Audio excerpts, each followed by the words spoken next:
Welcome back to the channel. This is Trinity Storm and you are watching 6th part of What If Naruto and Hinata Were Kidnapped by Raikage.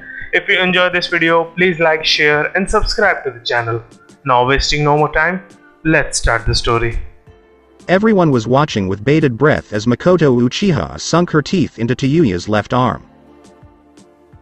The Uzumaki girl clenched her teeth in pain. The operation had taken a long time, and the Uchiha had yet to show any positive results. Naruto's shadow clone, codenamed Black, sighed. "Lady Makoto, we must pause and resume our healing tomorrow. Please refrain from biting." "Why?" Sasuke asked, almost pleadingly, whatever Uchiha was thinking. "Mom appears to be in much better health, and she will be fine in a few minutes. Just a few minutes more and that's it, please." He and the other Uchihas wished the operation would go on. Hinata used her arms to keep them at bay. "I wish we could, but we have to stop it right now." When Makoto's jaw was freed from Tayuya's arm, the Uchihas looked dejected. While Hinata passed Tayuya a food pill, Tsunade stepped in to begin her medical scan on the crippled Uchiha matriarch. Hinata cast a glance at Sasuke and the other Uchihas. Heel bite, like chain release, is an Uzumaki bloodline limit. However, it is a risky technique that saps the user's energy. The longer it takes, the riskier and more dangerous it becomes, so it must be used with caution. The most glaring example is that most of the Uzushio medic deaths in the last stand were caused by chakra exhaustion. They sacrificed themselves by giving every last bit of their energy to heal their comrades.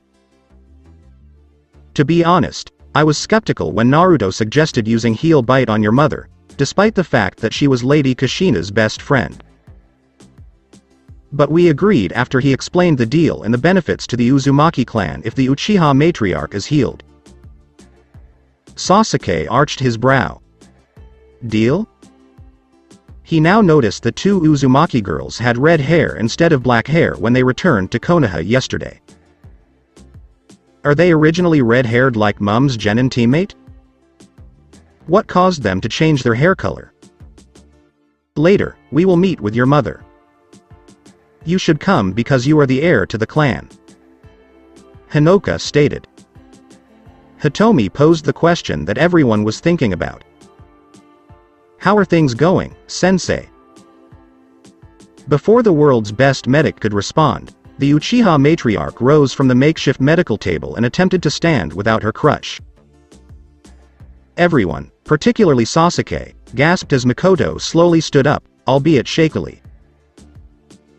Everyone watched in anticipation as she took a few steps forward, but the mood quickly changed to disappointment when the matriarch's severely damaged left leg couldn't support her weight.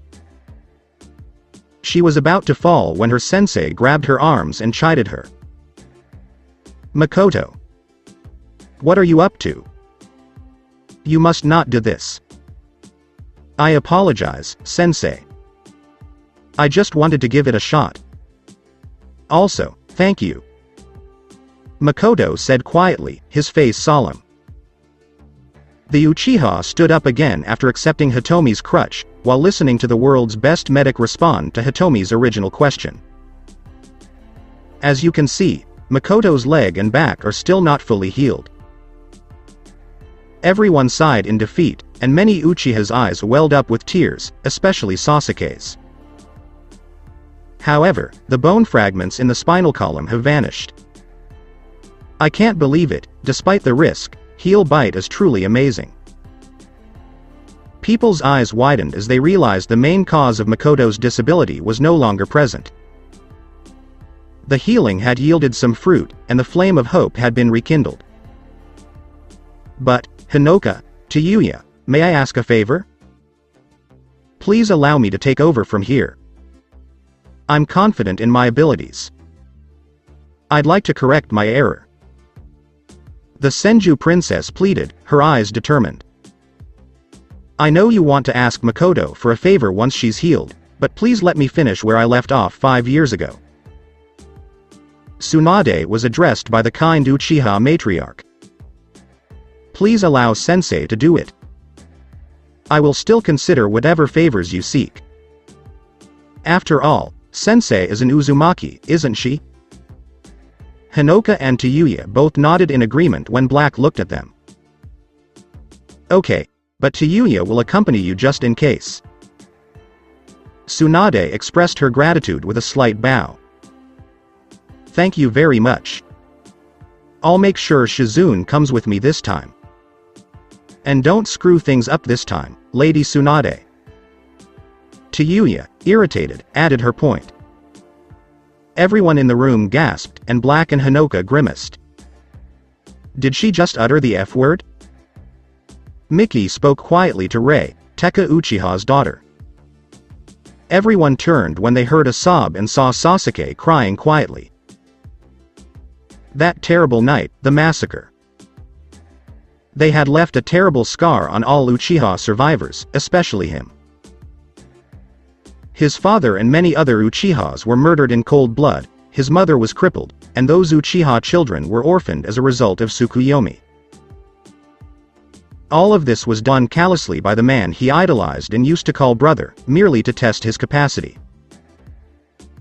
But, as his mother recovered, that terrible wound would gradually heal, and he and she would protect their clan together. While wiping away his tears, Sasuke approached Naruto Uzumaki Namikaze, the former Kumo Jonin and Anbu who defeated Itachi in Wave Country. The proud Uchiha heir humbly bowed to the shadow clone, much to everyone's surprise. Sasuke recalled to himself that Konoha had less than 90 days to prepare for an angry Kumo and her two Jinchurikis returning with a vengeance, according to Hinata Hyuga. He had to be strong for his mother and clansmen to keep that vision from becoming a reality. A wound to his pride was a small price he was willing to pay for the sake of his clan. Thank you for restoring my mother's health. And please accept me as a student. Please assist me in protecting my people. Black was taken aback. Didn't you say you wanted your boss to train you to kill Itachi? After blurting out the name of that certain someone, the shadow clone froze in shock. When he turned around, he saw the Uchiha Corps. Every child stared at him, some with tears in their eyes, others with pure, burning hatred. He realized now that the word, Itachi, was forbidden in this compound, just as Kyuubi, Nanabi, and Jinchuriki were in this village. Boss? Sasuke inquired. In fact, I'm a shadow clone, and I can't make this decision on behalf of the boss. When Sasuke looked offended because the blonde didn't come to heal his mother, Black apologized. The boss was supposed to come here as well, but plans changed. Boss ran into Neji, who is in charge of the inheritance recovery mission. Naruto had immediately created several shadow clones in the Hokage Tower after completing documents. He assigned Gray to find a certain someone's tomb, Red to the Uzumaki Manor, Yellow to go get some flowers with Inoichi, and White to find out his parents' fortunes. To the blonde's surprise and delight, he later met Neji Hyuga in the mission hall, as he and Anko had been assigned to assist him in reclaiming his parents' fortunes.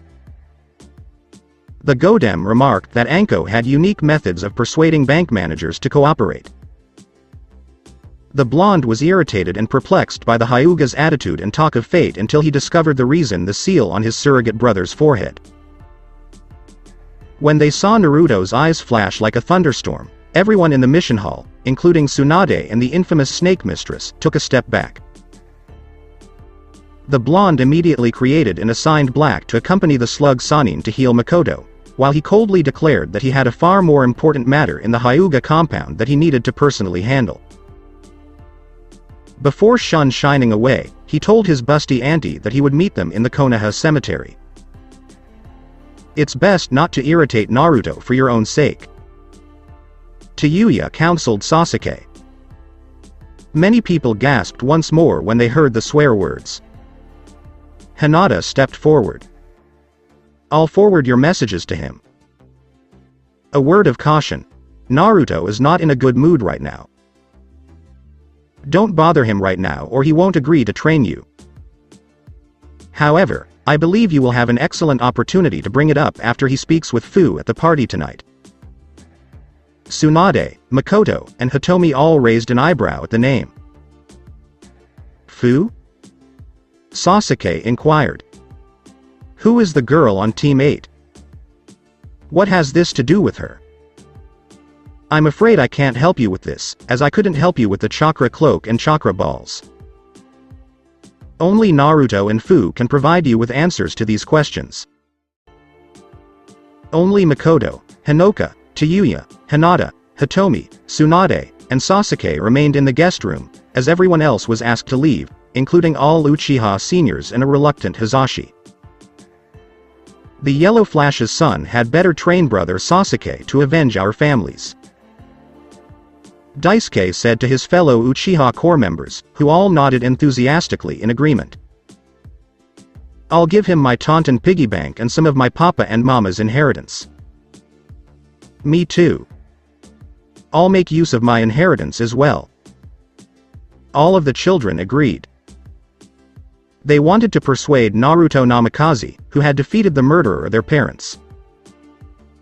Rei added her recommendation. As a reward, we should offer him a lieutenant general position in our corps. If he still refuses to agree, we will use our ultimate weapon. No one could resist the Uchiha Corps' puppy eye jutsu, so every Uchiha child nodded once more. We should also recruit those two lovely redhead ladies, Mickey stated. Tayuya, who had fixed their kind surrogate mother's injury with her bloodline limit, had become a role model for her and many other Uchiha girls. The girls thought the redhead was a badass and a model kunoichi. Hinoka immediately installed domain privacy seals in the room corners after the last unnecessary person left. Now we can talk freely, Hinoka told everyone in the room. I can't thank you enough, Tayuya and Hinoka, for healing my wounds. Makoto gave them a small appreciative bow, and Sasuke followed suit. May I now inquire as to the favor you seek? Hinoka began to speak as the girls sat up straighter in their chairs. We need the Uchiha clan's covert support for our Neo Whirlpool venture. Makoto and Sasuke's eyes widened in response to the Uzumaki's request. Secret help? Sasuke inquired. Yes, after its destruction, our country became a part of Fire Country. This endeavor must be kept secret until the time comes because many people, particularly Fire Court members and nobles, do not want our country to regain its independence. The land of Whirlpool is rich in precious ores and metals, and it serves as a strategic trade and transportation hub. We don't think the court will easily give up a province that provides them with such lucrative profits. And we know that many people here will not let Naruto go because of his special status. Jinchuriki standing. Team Tsunade's 3 members all thought. What distinguishes you? Being the Yellow Flash's son? Sasuke inquired once more. Yes, you can say that as well. Konoha wishes for another Yellow Flash to suit her needs. Tayuya remarked cynically. We know that some people in the Konoha Council will not let Naruto leave, but he is the key to rescuing Neo Uzushio. Because he is the last member of the ruling line, he is the only one who can use the Uzumaki Reclaimer Ruby to rally the Uzushio survivors. We both come from the clan's branch line. The slug Sanin looked at her 2 genin students and Sasuke's puzzled expressions and decided to explain. For your information, my grandmother Mito was the Uzumaki clan's heiress until she gave it up to Naruto's great-grandfather and married Hashirama Senju. Only Naruto, as the only living member of the ruling house, can use the Reclaimer Stone to locate the other Uzumakis scattered throughout the world. Hinoka continued her pitch. We are willing to teach or provide sanctuary territory seals in your compound in exchange for the Uchiha clan's support and connections, so you can protect your clan from Itachi attempting to finish the job. In addition, The Uchiha clan, along with the Senju and Hyuga clans, will have special privileges in Neo Whirlpool country. Wow.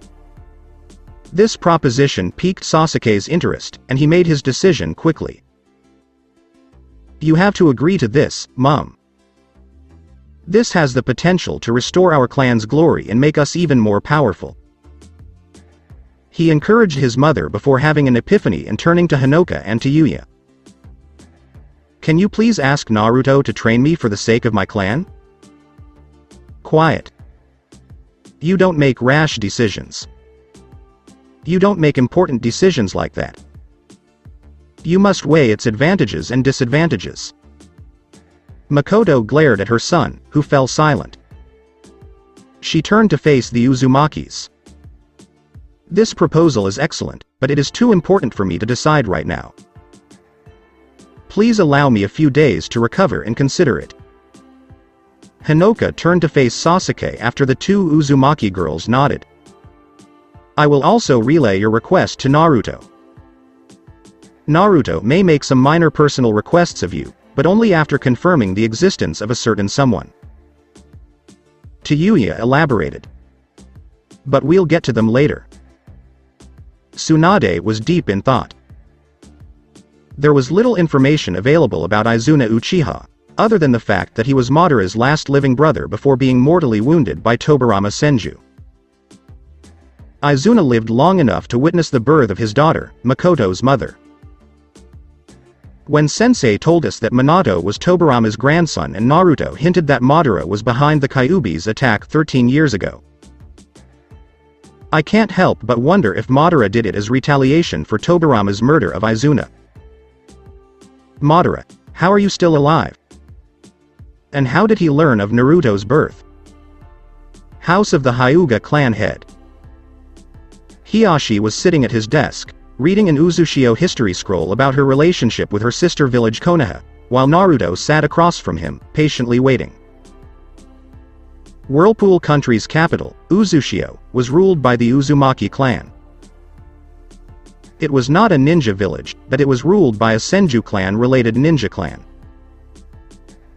Through Mito Uzumaki, the hidden Whirlpool village was credited with the founding of the first ninja village, Konoha, along with the Senju and Uchiha clans. Before marrying the Shodai Hokage, she was the heiress of the Uzumaki clan. Then, in response to the potential threat posed by the newly established Kiri and Kumo, Uzushio adopted Konoha's ninja system and became a ninja village. The Uzumaki clan became the unofficial third Konoha founder clan due to their contributions of funds, resources, and fuinjutsu. Hiashi acknowledged that this part of history was even taught to Kakashi's generation during their academy days, until the Kyuubi's attack 13 years ago. Of course, Hiashi was aware that the Hyuga and Namikaze clans, like the Sarutobi and Shimura clans, had joined the Leaf Village later. The Hyuga clan chief kept reading the scroll. Lady Mito Uzumaki Senju, the legendary Konoha Red Queen, accomplished many things during her lifetime, most notably being a Konoha founder alongside Hashirama Senju, his brother Tobirama Senju, and Madara Uchiha. Another bright spot was her role in securing her husband's decisive victory over Madara Uchiha by absorbing the Kyuubi no Kitsune and becoming a Jinchuriki. However, she left one major blot on her legacy: the controversial introduction of forbidden curse seal techniques for the Konoha prison system, the caged bird seal. Caged bird seal? Haishi's eyes widened as he asked aloud. Is it from the Uzumaki family? How is this possible? Naruto nodded quietly before continuing. The caged bird seal was used by the Uzumaki clan at the start of the Warring States era 200 years ago. The fuinjutsu was originally a weapon of terror used by the Uzumaki clan against clans with Kekkei Genkei, particularly those in the neighboring water country, such as the Kaguya clan. Although it was no longer used in the military at the end of the era, it was still used in the prison system. The Hyuga clan acquired the technique around that time. Even the fox isn't sure how they did it. I believe it occurred prior to the Battle of the Valley of the End and when Lady Mito sealed him within herself. Section 8 of the Black Scroll contains the Uzushio version of Konoha Foundation history. Hiyashi started reading it. Hideyoshi Hyuga is my great name. Grandfather's he was the head of the Hyuga clan at the time, and he made learning Fuinjutsu a requirement for joining Konoha. Taking advantage of the opportunity, he learned, or stole, as many Uzumakis suspected, a mangled version of the caged bird seal technique. A mangled version? Naruto smirked menacingly. The Hyuga caged bird seal seals Byakugan at death, inflicting only pain and death. But the Uzumaki one, dubbed the primal caged bird seal, is capable of much more. Have you ever wondered why I did that Fuinjutsu trick on your elders yesterday, specifically on their chests? This primal caged bird seal is suitable for use on the torso. I wanted to convey the message that your clan imposed that heinous seal on your people's foreheads as a form of humiliation and enslavement. HIASHI, I can't believe you did this to Neji and his sister. Hiyashi barely managed to conceal his shock and fear despite decades of Hyuga and ninja training. This Naruto was nothing like the one he had pursued the day before. When the boy confronted the Hyuga clan head for his surrogate brother, the blonde's eyes were so murderous that the Hyuga actually took a step back. Naruto began addressing Hiyashi and Hitomi as father and mother, respectively after proposing to their daughter, much to their delight. Naruto was now simply addressing the clan leader as Hiyashi. Thank goodness Kami was Hinata's father, or the blonde would have sent him to the hospital. While I was away, the elders completed the task. Hiyashi defended himself. He and the Ino Shika Cho trio were at Taki negotiating with the waterfall leadership for a certain someone. I was also upset when I discovered that my elders had performed the ritual on the unmarked branch children and had named Hanabi the heiress without my permission.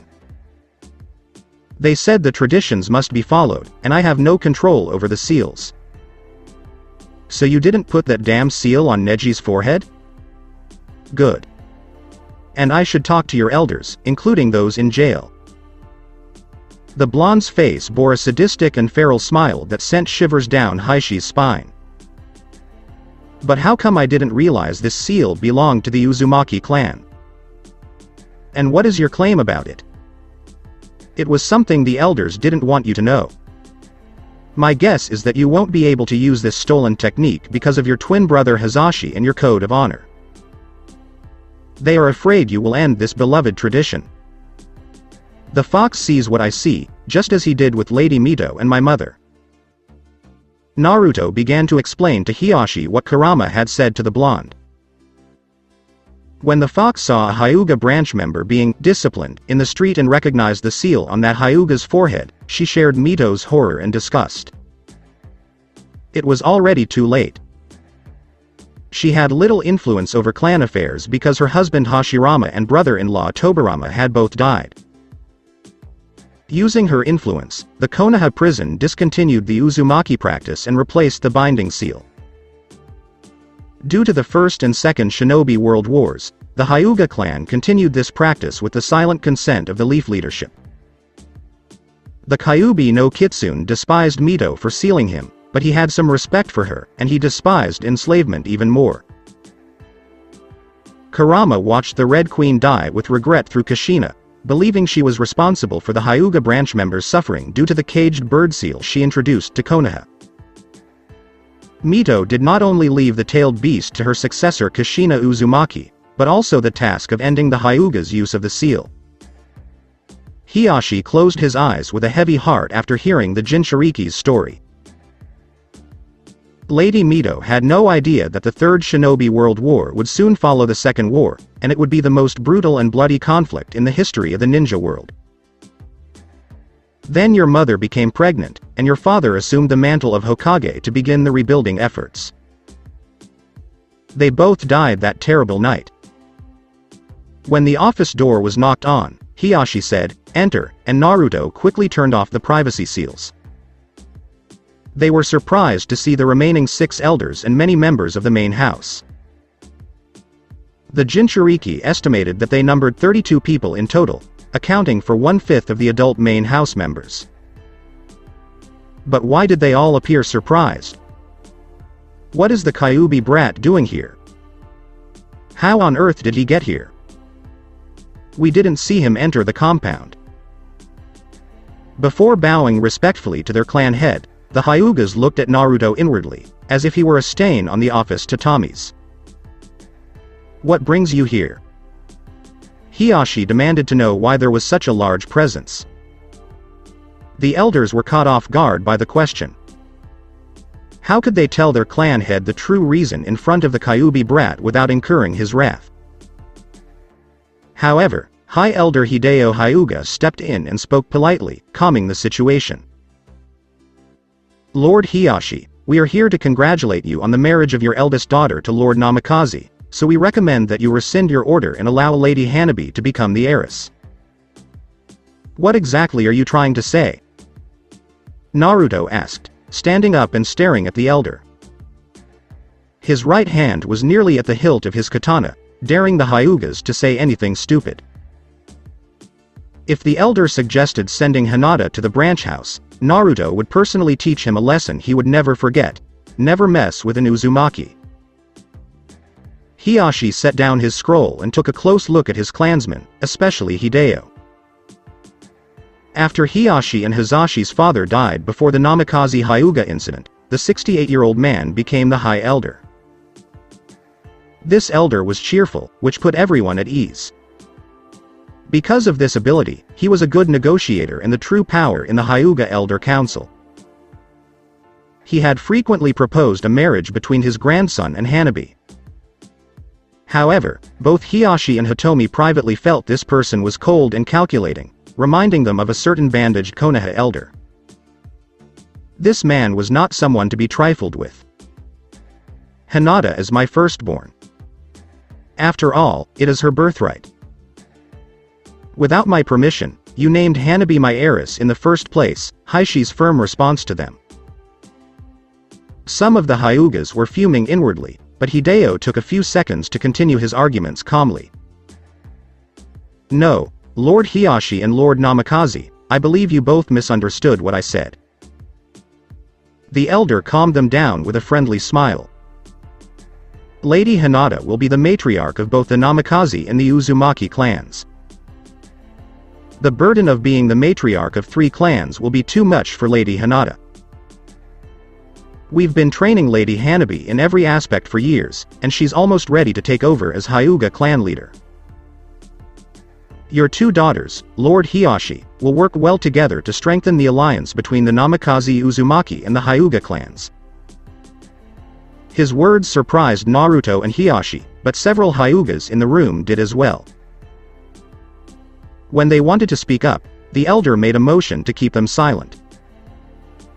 We've come to congratulate you both, Hideo said, smiling again at Naruto. And I'm not sure what you've been saying to our clan leader, Lord Namikaze. You are the leader of the Namikaze and Uzumaki clans, and you should be aware that interfering with the internal affairs of other clans will result in disaster. The blonde narrowed his eyes in response to the subtle warning. Now, if you'll excuse us, Hideo bowed to his clan chief, and the other Hyugas followed suit, leaving. Naruto appeared in front of them in an instant and smiled sweetly, like a certain future Godam Mizukage. Thank you very much, Honorable Elder. I am grateful for your blessing. I'm sure you mean it, because you know bad things will happen if someone tries to harm Hinata. Then he opened his red-slitted eyes, terrifying the Hyugas. So leave Hinata and me alone, and I will leave you alone. I didn't bring Hinata home to be sealed and enslaved once more after slaughtering thousands of Kumo ninjas and kicking the Raikage, Itachi Uchiha, and Kisame Hoshigaki's sorry asses. Everyone was taken aback by the words, which were filled with murderous intent. All of the Hyugas' unmarked foreheads were sweating, and Haishi's hands were slightly trembling. Naruto Uzumaki Namikaze would wage war on anyone who touched his Hinata and Uzumaki clan's women. He was lying about their intention to come here, most likely due to your presence. They're up to no good. I'm betting they won't leave Hinata alone. Kurama issued a warning. Yes, I am aware. It's going to take more than your testimony to persuade father to end this heinous tradition, and you don't even want to talk to him. Because of their role in Uzushio's last stand, the Konoha elders are untrustworthy. To finish Mum's job, I need to find evidence of the Hyuga stealing the caged bird seal technique. Why don't you just do it the difficult way? Quick and simple. I don't mind if you use my power to force the Hyuga clan to repeal that heinous seal. Kurama, I don't want to have to resort to violence and coercion all the time. And it's out of respect for Hiashi. He is, after all, Hinata's father and my father-in-law. Good, Kurama said, smiling at his host's reasoning. We must tread carefully for the sake of the branch family. The Hyuga main house group had just left Haishi's house. Several branch members hurried out of the way, not wanting to be a target for these curse seal happy main house members. Naoki, Hideo's eldest child, spoke first.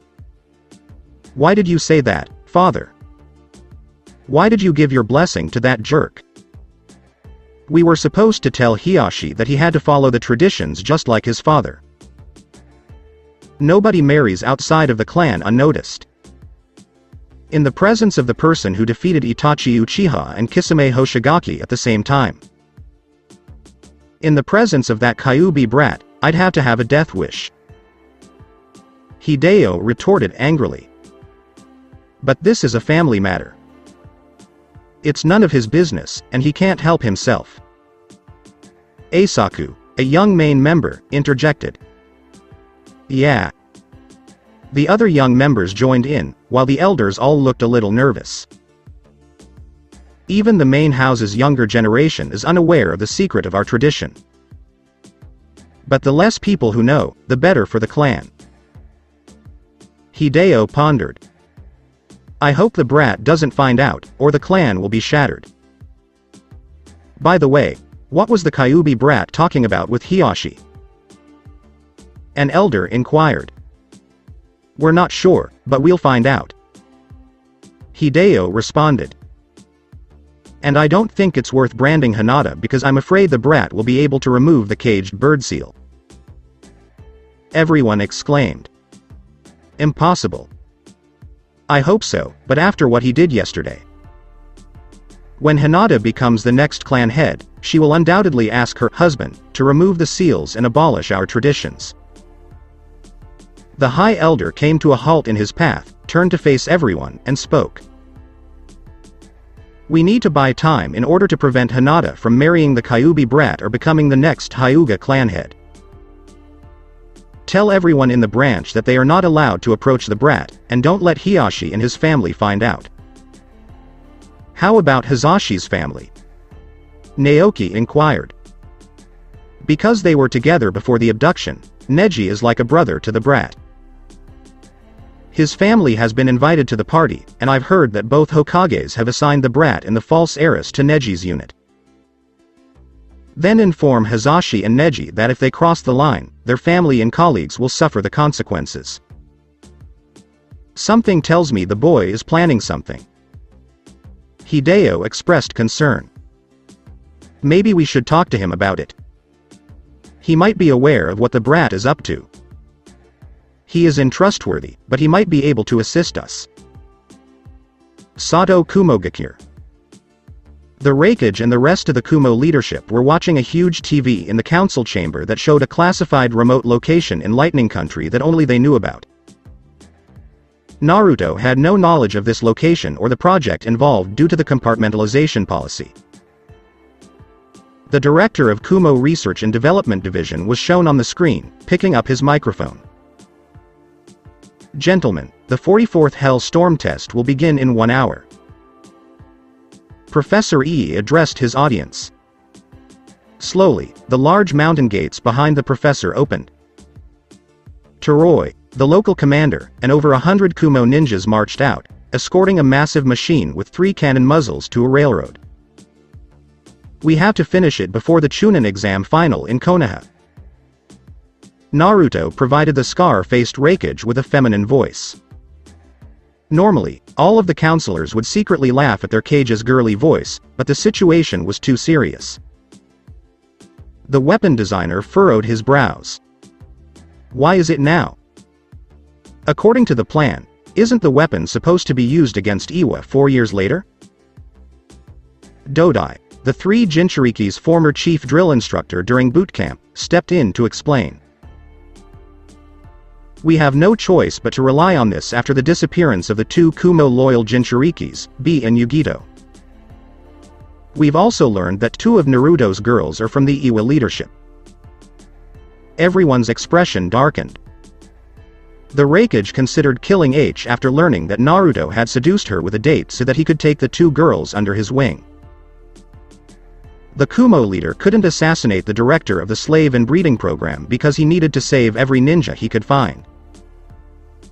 There is no doubt that traitor Naruto Namikaze will return with a massive army comprised of Konoha, Iwa, and Suna.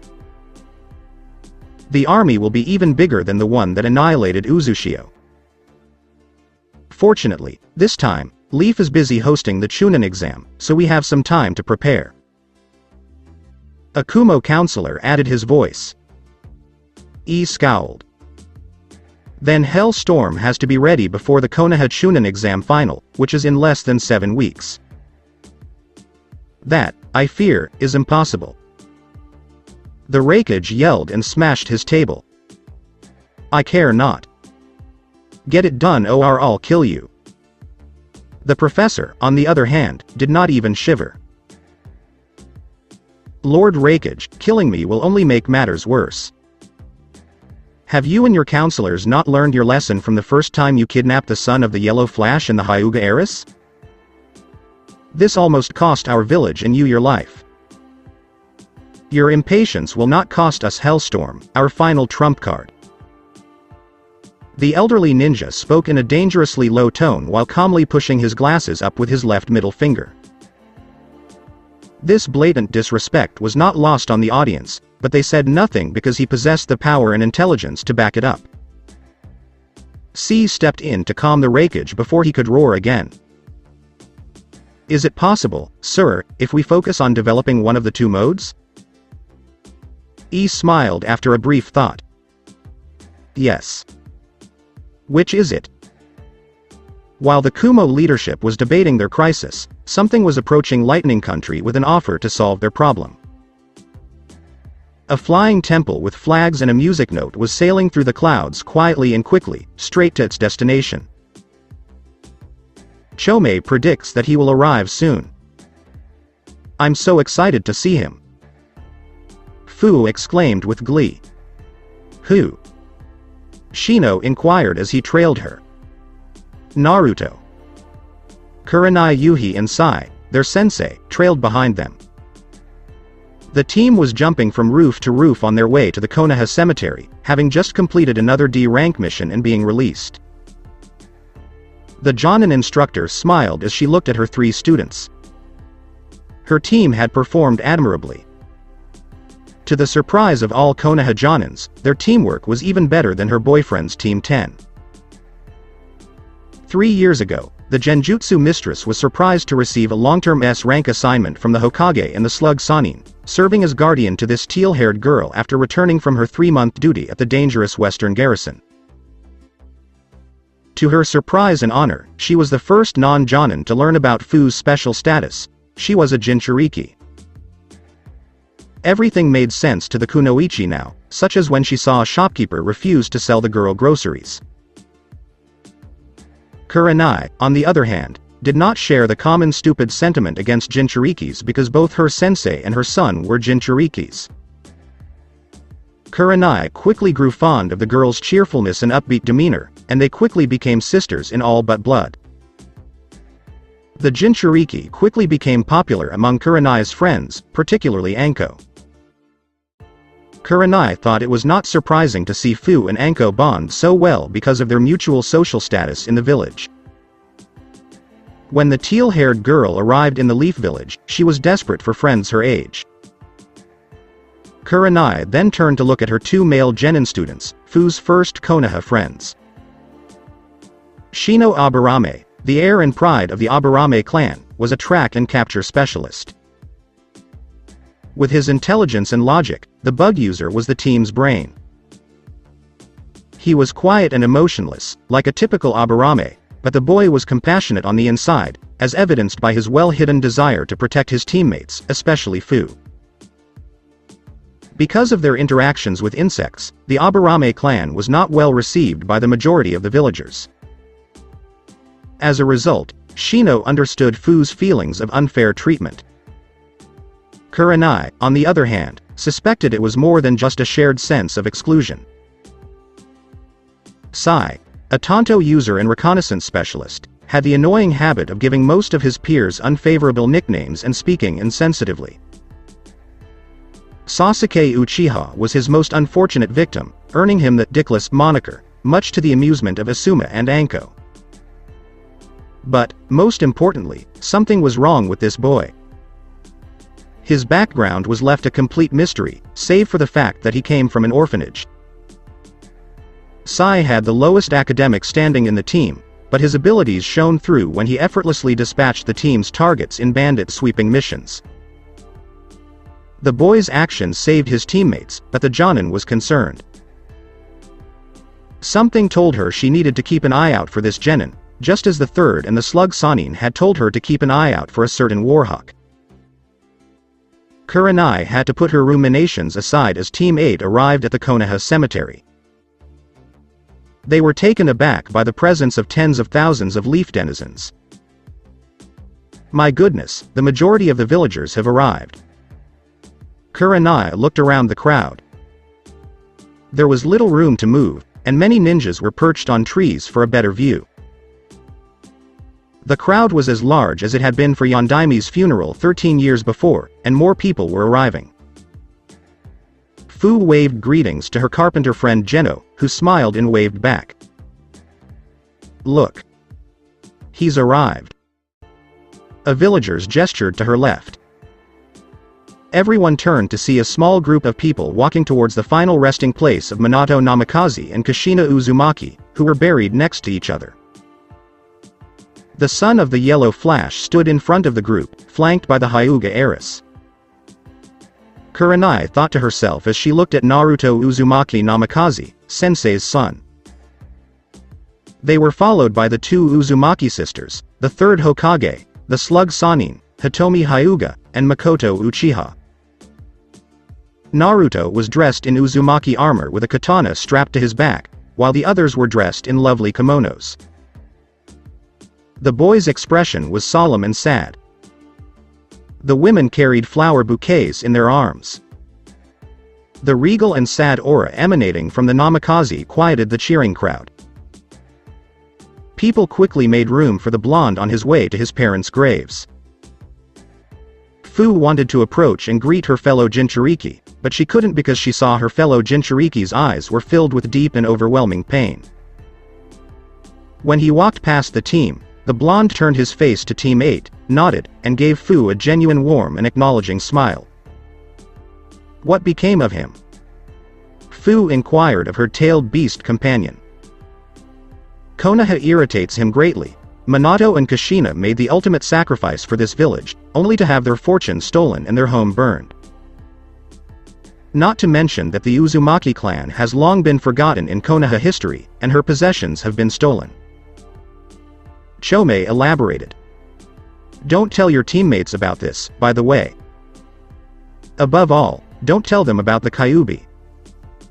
You may have told them about me for their friendship, but you may not have told them about him. Okay. I understand, but I also want to befriend the Kyuubi. Fu smiled as she turned to face her team. Naruto will meet and talk to me tonight at the party, Fu told her team. Although you are not a member of a clan, you have been invited to the party along with Lee, Tenten, Sakura, and Renmara. He wishes to meet every member of the K-15. Why? Sai continued to smile. The Hokages have delegated command of K-15 to Naruto, and they have a special plan for our platoon. Shino arched his brow. What? Isn't Neji Hyuga in command of the platoon? Sai kept smiling, but deep down he knew his master would summon him tonight and give him new orders to keep an eye on another Jinchuriki and learn more about the tailed beasts. We'll find out later, Kurenai explained. The Jonin was now recalling a certain K-15 member, Yakumo Kurama, who had been her first charge long before Fu arrived. The girl possessed a terrifying talent for genjutsu, but it was a double-edged sword that she couldn't properly control. 3 years ago, the Kurama heiress was adamant about becoming a kunoichi in service to Konoha. Kurenai and the third Hokage finally gave in and asked Jiraiya to completely seal Ito. To compensate for this disadvantage, Yakumo began physical training and poison arts under the private tutelage of Anko and Shizune, respectively. However, when Team Shizune was ambushed in a patrol at the Western Garrison 6 months ago, it appeared that this was insufficient.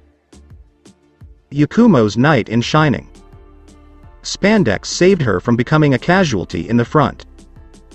Her teammates, on the other hand, were not so fortunate. One was Kia and another was WIA. It was just bad luck that it happened to the Konoha team, but Shizune and Yakumo couldn't help but blame themselves. Yakumo improved her ninjutsu and taijutsu with the help of her hero and his sensei after returning to Konoha. Shizune and Kurenai had been keeping a close eye on Yakumo to make sure she didn't become another devoted follower of the Flames of Youth. They had shuddered at the prospect of Yakumo dressed in a green jumpsuit preaching about the Flames of Youth. In the village, Rock Lee was sufficient.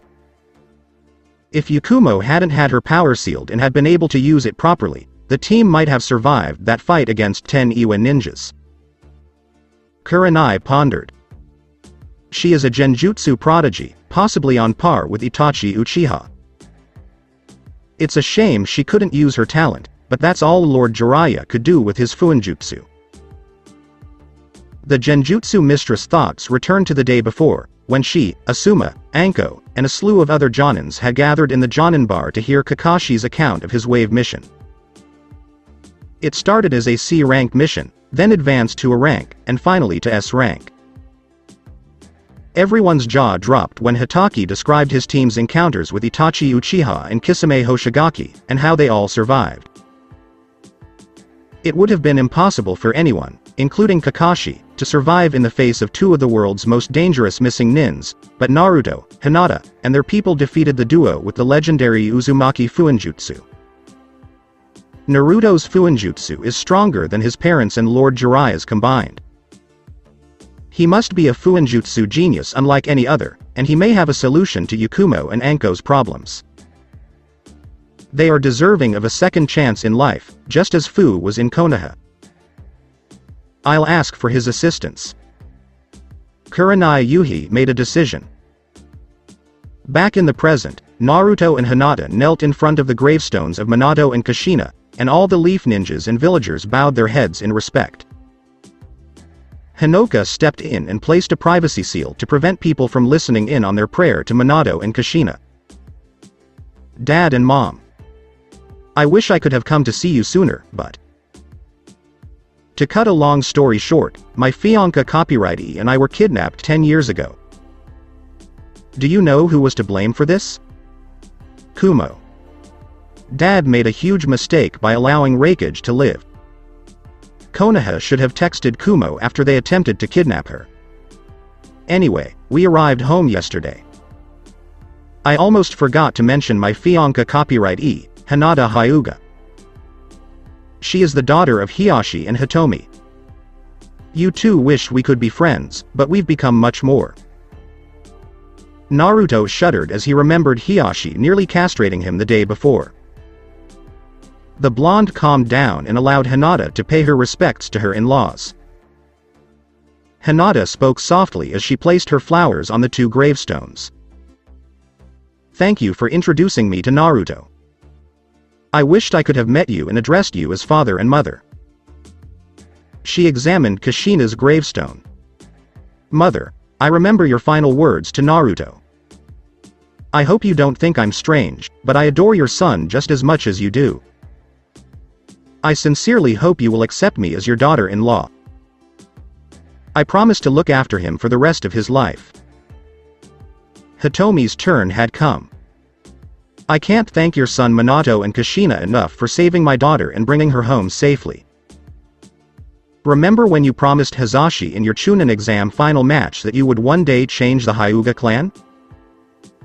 I believe your son will complete your task and assist me in repairing the schism in the Hyuga clan one day. She bowed gratefully to Kushina's gravestone. I will assist your son in achieving your goal.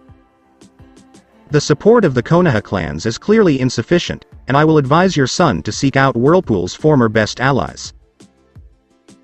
The leader of Snow Country, however, has died, and his daughter has gone missing, so Naruto must seek assistance from Demon Country. I am confident that the High Priestess will renew her alliance with Neo Uzushio.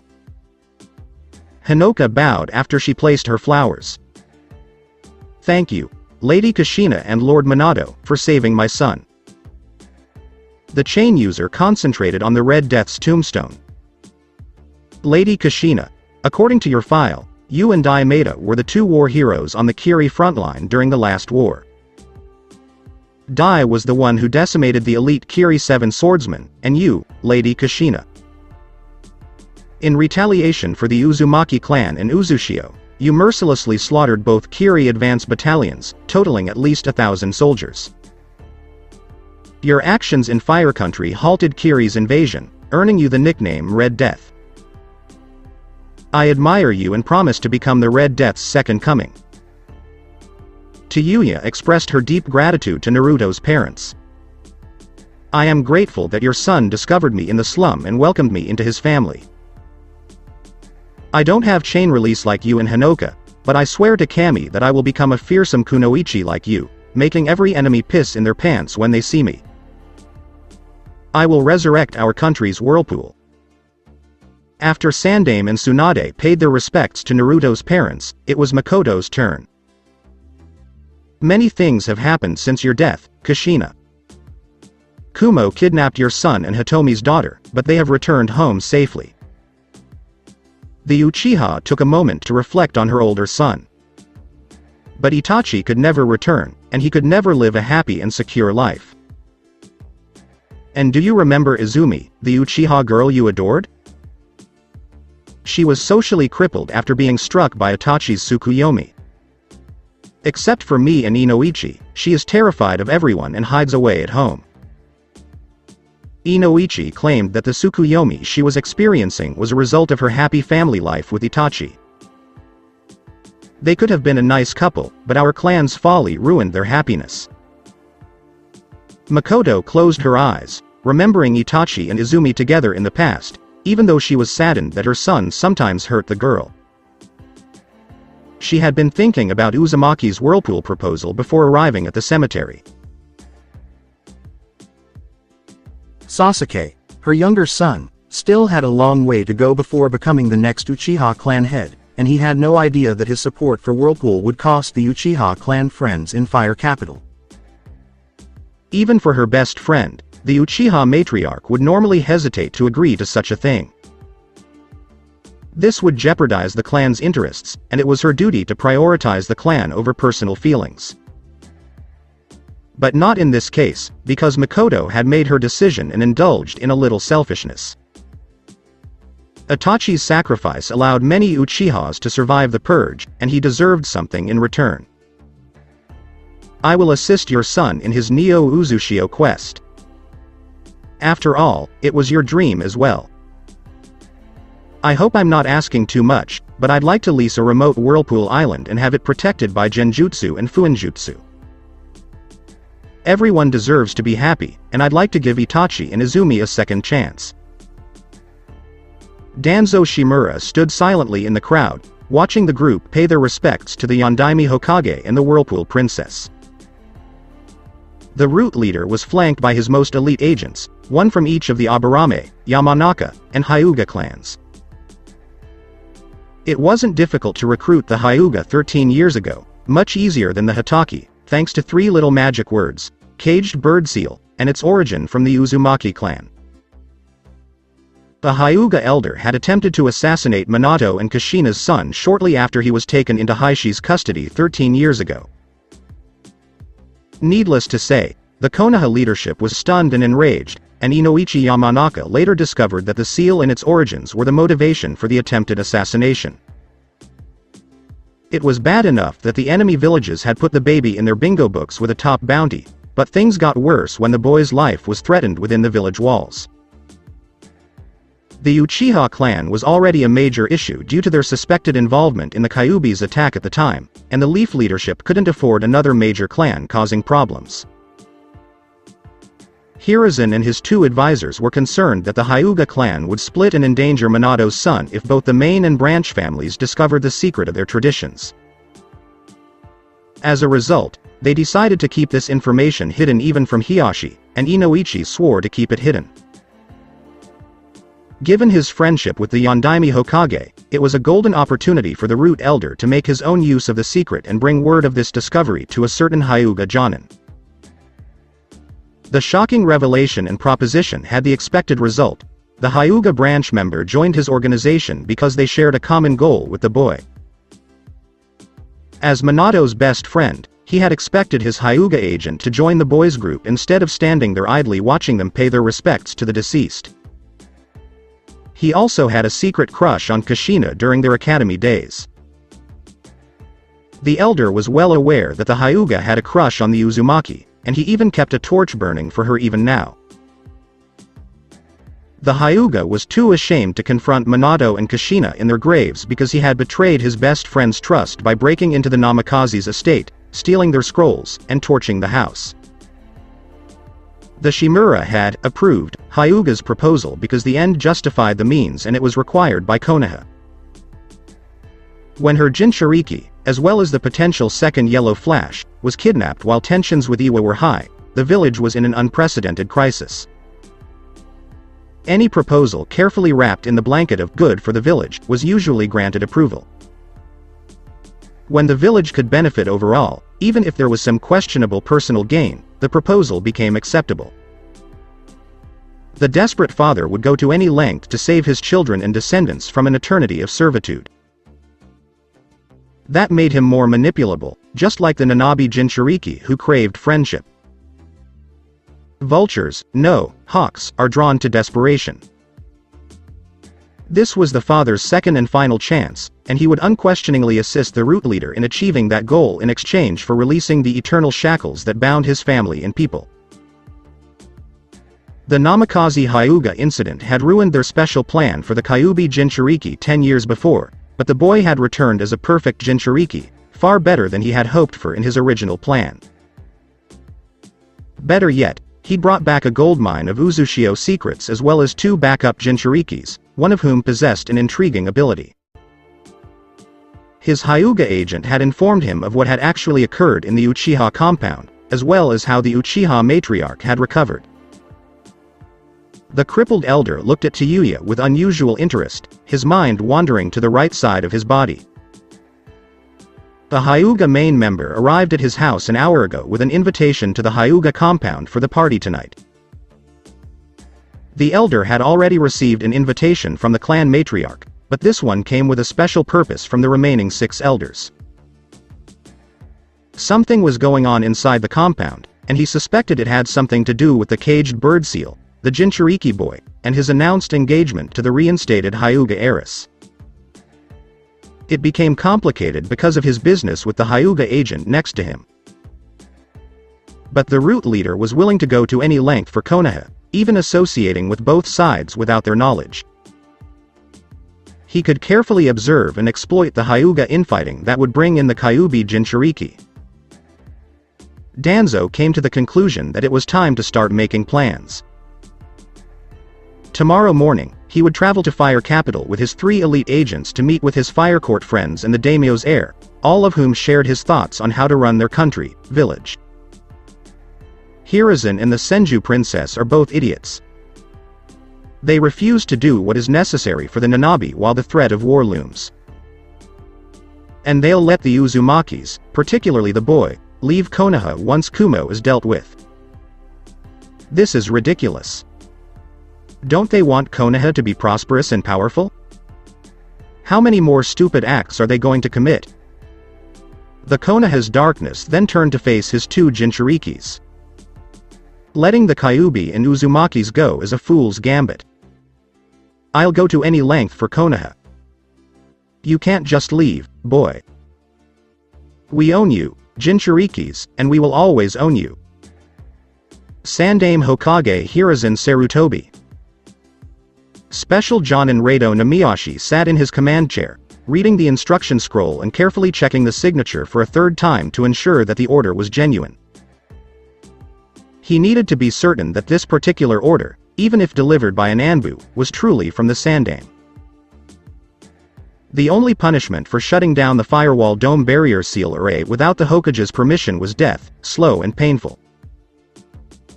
The special Jonin shuddered at the prospect of the punishment being even harsher than the Jinchuriki law. The scarred-nosed man was working his 8-hour shift as the commander in charge of the Konoha Operations Center, which was located on Hokage Tower Sublevel 2. As the nerve center of Konoha military power, it was the most restricted area. The scroll also included a memo announcing that the Uzumakis would be visiting this chamber a few days later to review the firewall defense. The special Jonin was tasked with informing the hidden Anbu security team of this information and registering the guest's blood in the blood-wired security seal at the entrance doors. The team had to be informed ahead of time because the Anbu stationed here could kill any suspicious person first and then question them later. The center was built in response to Sandaime's remark about Naruto's heritage, as well as the subsequent crisis caused by the Namikaze Hyuga incident. The facility was open 24 hours a day, 7 days a week, including holidays. Screens were all over the 3 walls of this chamber. They displayed surveillance footage from outside the village walls as well as video communication with garrison commanders in the event of an emergency. Some staff members were speaking softly with their counterparts in the 2 garrisons and key patrol units for sit reps every 30 minutes. The majority of the 20 people working here were maimed soldiers wearing Suna prosthetics. They refused to retire and wanted to continue their ninja services to Konoha. Rado had once read a fictional work about a military base that was thought to be too powerful to attack, but a lack of vigilance cost that nation and her fleet dearly. On his watch, Konoha would not become the fictitious Pearl Seaport. The special Jonin witnessed his colleague Aoba Yamashiro request a favor from Kakashi Hatake in order to attend the party at the Hyuga compound tonight. The copycat ninja claimed it was a huge favor to ask for. He needed to use his connections and demanded to know why. The intelligence officer had told them, blushing, that he was interested in a certain beautiful, red-haired girl he saw near the Hyuga compound yesterday. He was hoping to talk to her at the party. Ew. Love at first sight, huh? Kakashi mused as he turned the page of his prized orange book. Rado couldn't help but snicker, much to Aoba's embarrassment. The special Jonin examined the panel of buttons and seals on his command chair. The firewall, mechanical 8 trigrams formation, and other village defenses were all controlled by this control panel, transforming Konoha into a battle fortress. In the Leaf Village, there were 2 more control panels, one in the Hokage office and another in the Anbu commander's office. In terms of defenses and manpower efficiency, the firewall was a sophisticated dome barrier fuinjutsu that outclassed the Konoha barrier teams. The seal array would occasionally shut down for festival fireworks, and it was always controlled from the office by the Hokage. When the Hokage was absent from the office, the task was sometimes delegated to the commanding officer of this center. The temporary shutdown tonight was for the celebration of Naruto Uzumaki Namikaze and Hinata Hyuga's return. It's about time, Tsubaki. Carry it out, the special Jonin said. "Aye, sir," the kunoichi replied, spinning her chair 180 degrees. She spoke into the village PA system. "All Battalion J personnel, please report to your mobilization station at 1700. I repeat. Battalion J personnel, please report to your mobilization station at 1700. Tardiness is not acceptable." After ensuring that all staff were doing their jobs and that Battalion J would beef up village security tonight, he switched to a TV news channel and watched the anchor make his latest announcement. Despite protests and threats from several feminist groups, the highly anticipated Icha Icha Tanuki novel has reached 3 million pre-ordered copies. The publisher has announced it will issue an additional 100,000 units of the Super Pervert edition, after the first 100,000 sold out within 10 hours on the announcement date 2 months ago. Die-hard fans who did not pre-order it will rejoice. As his nose puffed, the anchor continued to read from his teleprompter. The story begins with a lonely child who has had a demon inside him and has a magical ability that controls sand, but he has been purged of evil by a sage, and finally gained the recognition of his family and fellow villagers, including his father. Later, the boy engages in a forbidden sensei-student erotic romance that involves the kinkiest acts with his sand tentacle ability. Rado laughed. Kakashi had mentioned that the puppets were made in Suna, so it appeared that their ally had made a fortune from the Icha Icha series. "I'm sure Kakashi, Ebisu, and Anko pre-ordered the Super Pervert edition and will attend the midnight launch. Perhaps I should get one as well." Station 10 of Mobilization. Every Konoha battalion had its own underground mobilization station, which could house at least 1,000 ninjas or 1,000 people in an emergency. Jonin Akira, Roughneck, Jinuchi, commander of Battalion J and a veteran of the 2nd and 3rd Shinobi World Wars, stood on an overlooking platform with his arms crossed, surveying the 1,000 ninjas under his command at Station 10. His command staff and bodyguards, the 1st in command platoon, were standing behind him. Tsubaki's voice could be heard over the village PA system once more. "Attention everyone. The gates will be closed between 1900 and 2300, and anyone wishing to leave the village must do so within 2 hours. We apologize for any inconvenience." The extended gate closure time was designed to confuse the enemy about the security measure. Only Commander Akira knew the exact time the firewall would be shut down tonight. Many ninjas were chatting, especially about the son of the Yellow Flash, while others were checking their weapons and supplies, but the commander was well aware that every shinobi and kunoichi in the room was eager for action.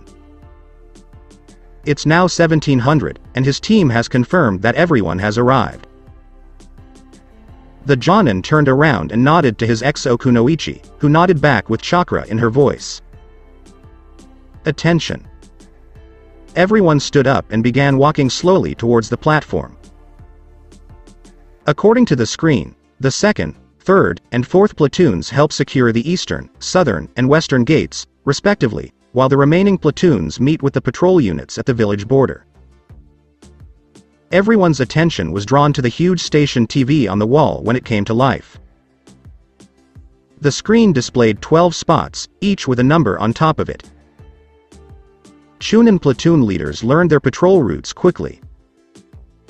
The Diamond, Spade, and Club companies joined forces with the Wall Guards, while the Heart Company strengthens village street security. Akira gave everyone, especially the company's special Jonin captains and platoon Chunin leaders, a few seconds to take in his order. "All right," the Jonin said as he strode out of the overlooking platform and addressed every man and woman under his command. "Pay attention, boys and girls. Keep your eyes peeled, weapons and jutsu at the ready, and we'll all get a nice C-rank paycheck and a lovely night. Am I right, Battalion J?" "Sir, yes sir." Everyone yelled in unison, thundering the entire station. The Jonin satisfiedly nodded. "Aha. You're right, that Konoha doesn't pay us by the hour. Now move your asses. Double time. Party hall of the Hyuga clan." Everyone was predestined at birth, And everything was determined by fate. That was Neji Hyuga's philosophy, because Lady Hanabi and his sister Aoi, like their fathers, were great examples of this notion. His sister was born on the same day as Lady Hanabi, so history repeated itself. And, ironically, they appeared to be twins, just like their fathers, except for the marks on their foreheads.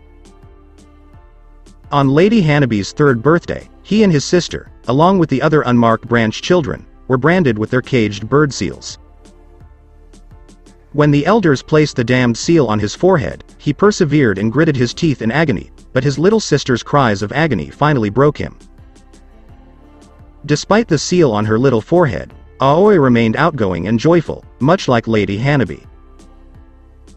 But everything changed when the elders Kakui and Noboru activated the seal on her for simply bumping into them in a game of hide and seek. His little Hollyhock's sister was traumatized and went on to become a very shy and timid young lady. Seeing this change only fueled his hatred for the main house. It was his destiny to one day defeat the main house and establish the branch house as equal to them. As a result, he trained non-stop to ensure that this became a reality. He, like his parents, had become ninjas the previous year. He was pleased to see the look of pride on his father's face and to receive lovely hugs from his mother and sister when he was named Rookie of the Year. When Iwa spotted and ambushed Team Shizune in search of retribution for their heiresses, the Hyuga prodigy's achievements reached new heights. When his handicapped teammate Lee opened his fifth gate to fight a juggernaut, a new type of elite armored ninja from Iwa's powerful explosion corps, he rescued a handicapped kunoichi in distress, Yakumo. Most importantly, based on the report of Western Garrison Commander Kosuke Maruboshi, Team 3 was personally awarded medals and commendations by the Hokage. Furthermore, after their return from the garrison, the Sandaime promoted him and Tenten to Chunin for their performance against another two juggernauts. This made his father even more proud. It was fate, according to Neji Hyuga, that he would lead the K-15 platoon until Naruto Uzumaki Namikaze took over. This brought back a bitter memory. It was exactly like Aoi's Hyuga Corps had happened again. Aoi had run home crying a year ago, and he had done his best to comfort his precious little sister as she sobbed her way through the situation. When the branch children saw the competitions between the Uchiha Corps and the 3rd Hokage's grandson's Monkey Corps, they founded and led the Hyuga Corps. Aoi and the other kids had spent the majority of their Taunton Pigabank money on cardboard shurikens, bamboo swords, and other equipment, and he had even chipped in. It made him happy when Aoi and the other branch kids laughed and boasted about their victories over the Monkey Corps and the Uchiha Corps over the past year. It was all fun and games until the elders found out. Normally, they would have frowned and prohibited this activity as un-Hyuga, but to his surprise, they allowed the Hyuga Corps and encouraged the main house children to join as a perfect way to demonstrate the clan's superiority to the Uchihas. However, it came at a cost. Aoi was forced to step down from leadership or face the consequences, the activation of her seal for insubordination. Insubordination. What the F***CK? This was only a kid's game. Neji muttered inside. Lady Hanabi and Lord Hideyori, High Elder Hideo's grandson, were given command. Aoi was demoted to the rank of senior non-commissioned officer, while the other branch children were reduced to grunts. Without breaking a sweat, the main house took over the branch house's hard work. He had clenched his fists ferociously, and blood flowed freely. There was nothing he could do with those curse seal happy main house bastards. Later that night, after his mother had bandaged his hands, he discussed the situation with his father in his private study. He came across a man studying a red scroll. Father already knew what had happened to Aoi, and he was upset as well, but he was much calmer. Instead, his father inhaled deeply before placing a soothing hand on the boy's shoulder and assuring him. We must persevere, Neji, and one day we will retaliate against the main house for abusing us. One day, the branch families will have the last laugh. And one day, we will be free. Neji was perplexed by his father's remarks. How could we possibly get even with the main house? It's impossible. I've finally found a way to free us, and one day we'll be free. Neji's eyes widened in surprise. He couldn't believe it, but father's eyes confirmed it. How did you do it? Neji noticed his father wasn't looking at him, but rather at the red scroll with hope in his eyes. Yes, but it's best if you don't know too much about it just yet. Hazashi smiled and placed his hands on Neji's shoulders. And believe in me, son. Is there anything I can do to help you, father? Neji was curious about the details in the scroll, but his desire for freedom for his family and people overcame his curiosity. He wanted to participate, but his father simply shook his head. Thank you, Neji. I have enough resources for this, and you should concentrate on your shinobi career. Leave it to me, but one day I may need your assistance. Now that father had asked for his help, he wanted him to get close to an Uzumaki girl who always spoke with profanity and had a scary demeanor that kept people away from her. Father, I don't understand. Didn't those main house members warn us to avoid Naruto and his clan's women? Don't worry, leave this to me. Just do what I said, and everything will be fine, father reassured him, leaving him even more perplexed. Because father required it, the Hyuga prodigy took a deep breath and marched towards the Uzumaki girl. The Hyuga compound was filled with soft music and beautiful lanterns as the clan celebrated the safe return of Hinata Hyuga and Naruto Uzumaki Namikaze. Tayuya was eating a large piece of steak while amusing himself by watching a blushing special jonin named Aoba nervously converse with Hinoka. Well, if you really want to date Hinoka, you'll have to go through me and Naruto. Perhaps I should tell Naruto to have a talk with you with the Arashi. Just like Hiashi did yesterday. Tayuya thought with a devilish smile on her lips. Then she turned around and saw the Monkey Corps and the Uchiha Corps arguing about Naruto joining their respective corps. The Hyuga Corps kids just stood there and watched their opponents argue. Hinata had mentioned that her sister had invited her to join the Hyuga Corps, but Naruto had received no invitation. Monkey Corps. Boss Naruto should join the Monkey Corps. Konohamaru Sarutobi, along with Udon and Moegi, exclaimed. On their kimonos, the children wore the Sarutobi, Mitokado, and Utatane crests. Hey! Don't you already have that Fu girl in your ranks? The son of the Yellow Flash should join the Uchiha Corps. Retorted Daisuke Uchiha, as Miki and Rei nodded. Uchiha Corps has more members than the Monkey Corps, Daisuke. And don't you have 2 clans women in your corps, Boss Naruto? How about we hold a contest tomorrow, with the winner receiving the son of the Yellow Flash? Bring it on, Daisuke.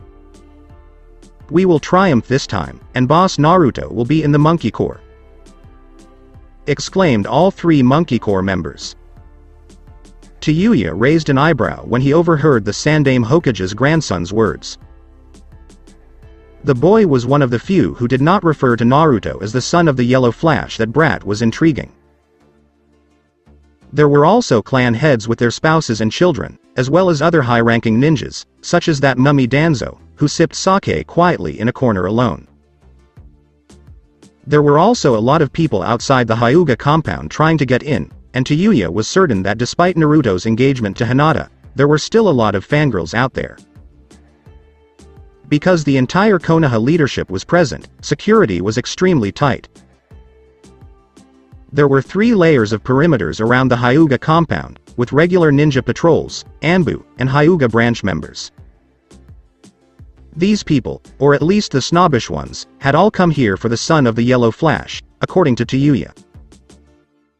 The victory over Itachi and Kisame had exacerbated matters, and many people had begun to worship him as a kami. I'll be interested to see how Hinata handles these fangirls, Tayuya said as he went to get more food from the buffet tables and began to chew. The party is fun, and the atmosphere is upbeat. Many expensive foods and drinks. The Hyuga is loaded, but I prefer the parties on the Wind of Freedom. Water citizens led by Asuka, Terumi and Hinata wanted to throw a big party to celebrate their new freedom with Kiri cuisine shortly after leaving the lightning port 2 weeks ago. Later, each of the 123 water girls bowed 90 degrees, one by one, to thank the 3 Uzumakis. In addition, she had healed the Uchiha matriarch and earned the gratitude of a large clan, which made her feel great because she had accomplished something meaningful in her life. I'm curious how Asuka and the other water girls are doing now. I hope they are all well. Zabuza, take good care of them. The pink red-haired Uzumaki felt something and turned around to see a Hyuga teenager her age approaching her, clearly a branch member judging by his headband. Neji mustered the courage to approach the redhead. Perhaps you are Tayuya Uzumaki? Yes, Tayuya Uzumaki. What do you want, and who are you? I am Chunin Neji Hyuga, the second in command of K-15 platoon, as Naruto is now the leader, and I believe it is prudent to get to know you and Hinoka better because we are all in the same unit, the Hyuga said, proud of his rank and the 2 medals on his left breast. Tayuya raised an eyebrow, assuming that this man was Neji Hyuga. Naruto had mentioned him several times, and he spoke fondly of his big brothers, Neji and Kakashi. His proclivity for spewing fate bullshit made a negative impression on her. Well, Hyuga, don't worry about it because me and Hinoka are assigned to Battalion U. It's pointless for you to get to know me better before you get to know Naruto and Hinata, the Uzumaki said coldly.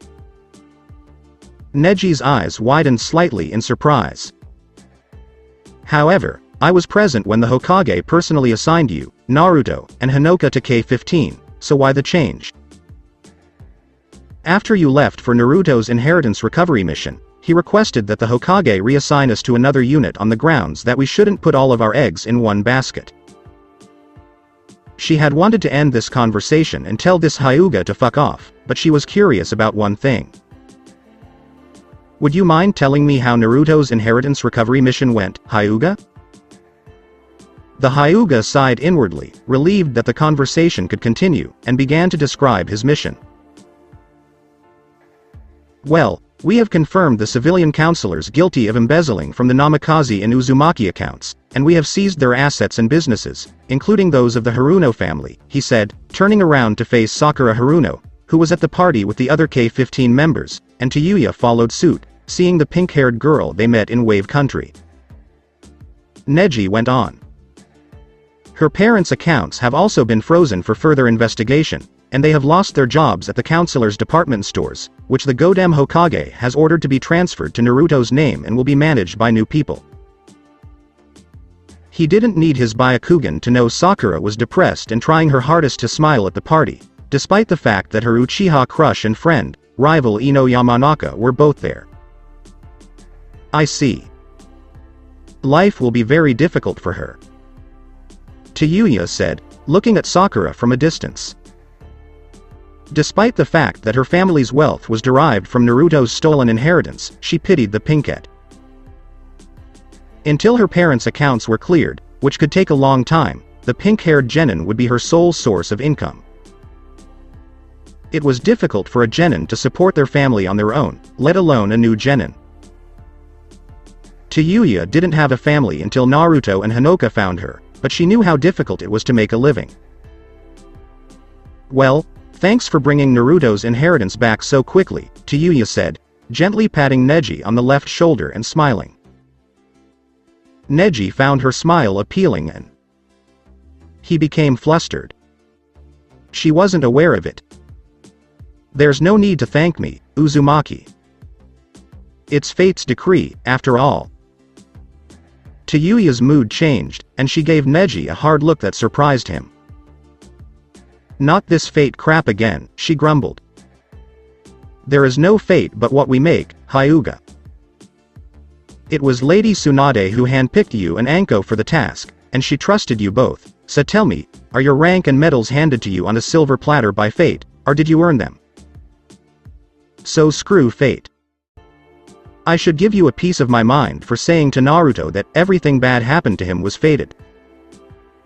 You don't know how hurt. Neji observed the Uzumaki girl as she approached her fellow clanswoman. Man, she was fiery, he remarked, impressed. When he turned around, he saw his father standing in the corner, nodding. Well done, Neji. Could I please have everyone's attention? Hiyashi asked.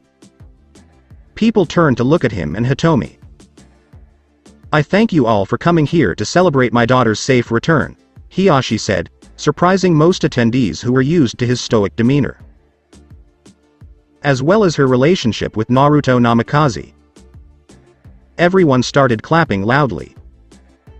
The Hyuga clan leader made a hand gesture, and a split second later, Naruto and Hinata appeared, holding hands. Everyone, including K-15 members and children, was taken aback by what they witnessed. Hinata Hyuga wore a lavender kimono with side flowers and a purple obi. Her pale lavender eyes and midnight indigo hair, combined with the red lipstick and other light makeup she wore, made her one of the most beautiful women in the world. Naruto Namikaze was dressed in a jet black Kumo Jonin, officer kimono, which is traditionally worn for formal occasions. He wore a lightning-shaped medal around his neck, which many senior ninjas recognized as a medal for heroism, the highest military honor in the Hidden Cloud Village. They were intrigued by the blonde's ninja career in Kumo, given the numerous military citations on his left breast. The uniform was perfect for the young man, who, with his sky-blue eyes and sun-kissed golden hair, was one of the most dashing and handsome men in the world. You are amazing, big sister. You are awesome, boss. Everyone laughed when they saw Natsu quickly place her hands on Hanabi's mouth and Asuma lightly hit his nephew on the head. The Uchiha kids laughed at the latter scene. Everyone applauded once more as Naruto and Hinata perfectly embodied the image of a golden couple. Nice, Naruto seems relaxed, Fu observed of her Jinchuriki companions. Really? Chome suggested, pointing to their feet. The teal-haired girl then noticed that Naruto and Hinata were both wearing ninja sandals rather than traditional sandals. Hasn't Kurenai taught you to look beneath the surface? Kunoichis aren't the only ones skilled at deception by appearance. Male ninjas are as well. Don't ever let a facade fool you, Fu. But why are they like this? Inquired Nanabi Jinchuriki. Naruto is wary of Konoha and the Hyuga clan in case things go wrong. The mention of the clan perplexed the teal-haired young lady. What do the Hyugas have to do with it? There are too many problems to go into right now, but the main one is Hyuga traditions. Many Hyuga main house traditionalists demanded that Hiyashi send one of his children, Hinata, to the branch house, as tradition requires. Such arrogant people, treating their people like slaves. The Jinchuriki grumbled inwardly, recalling what happened to her Hyuga friends, Neji and Aoi.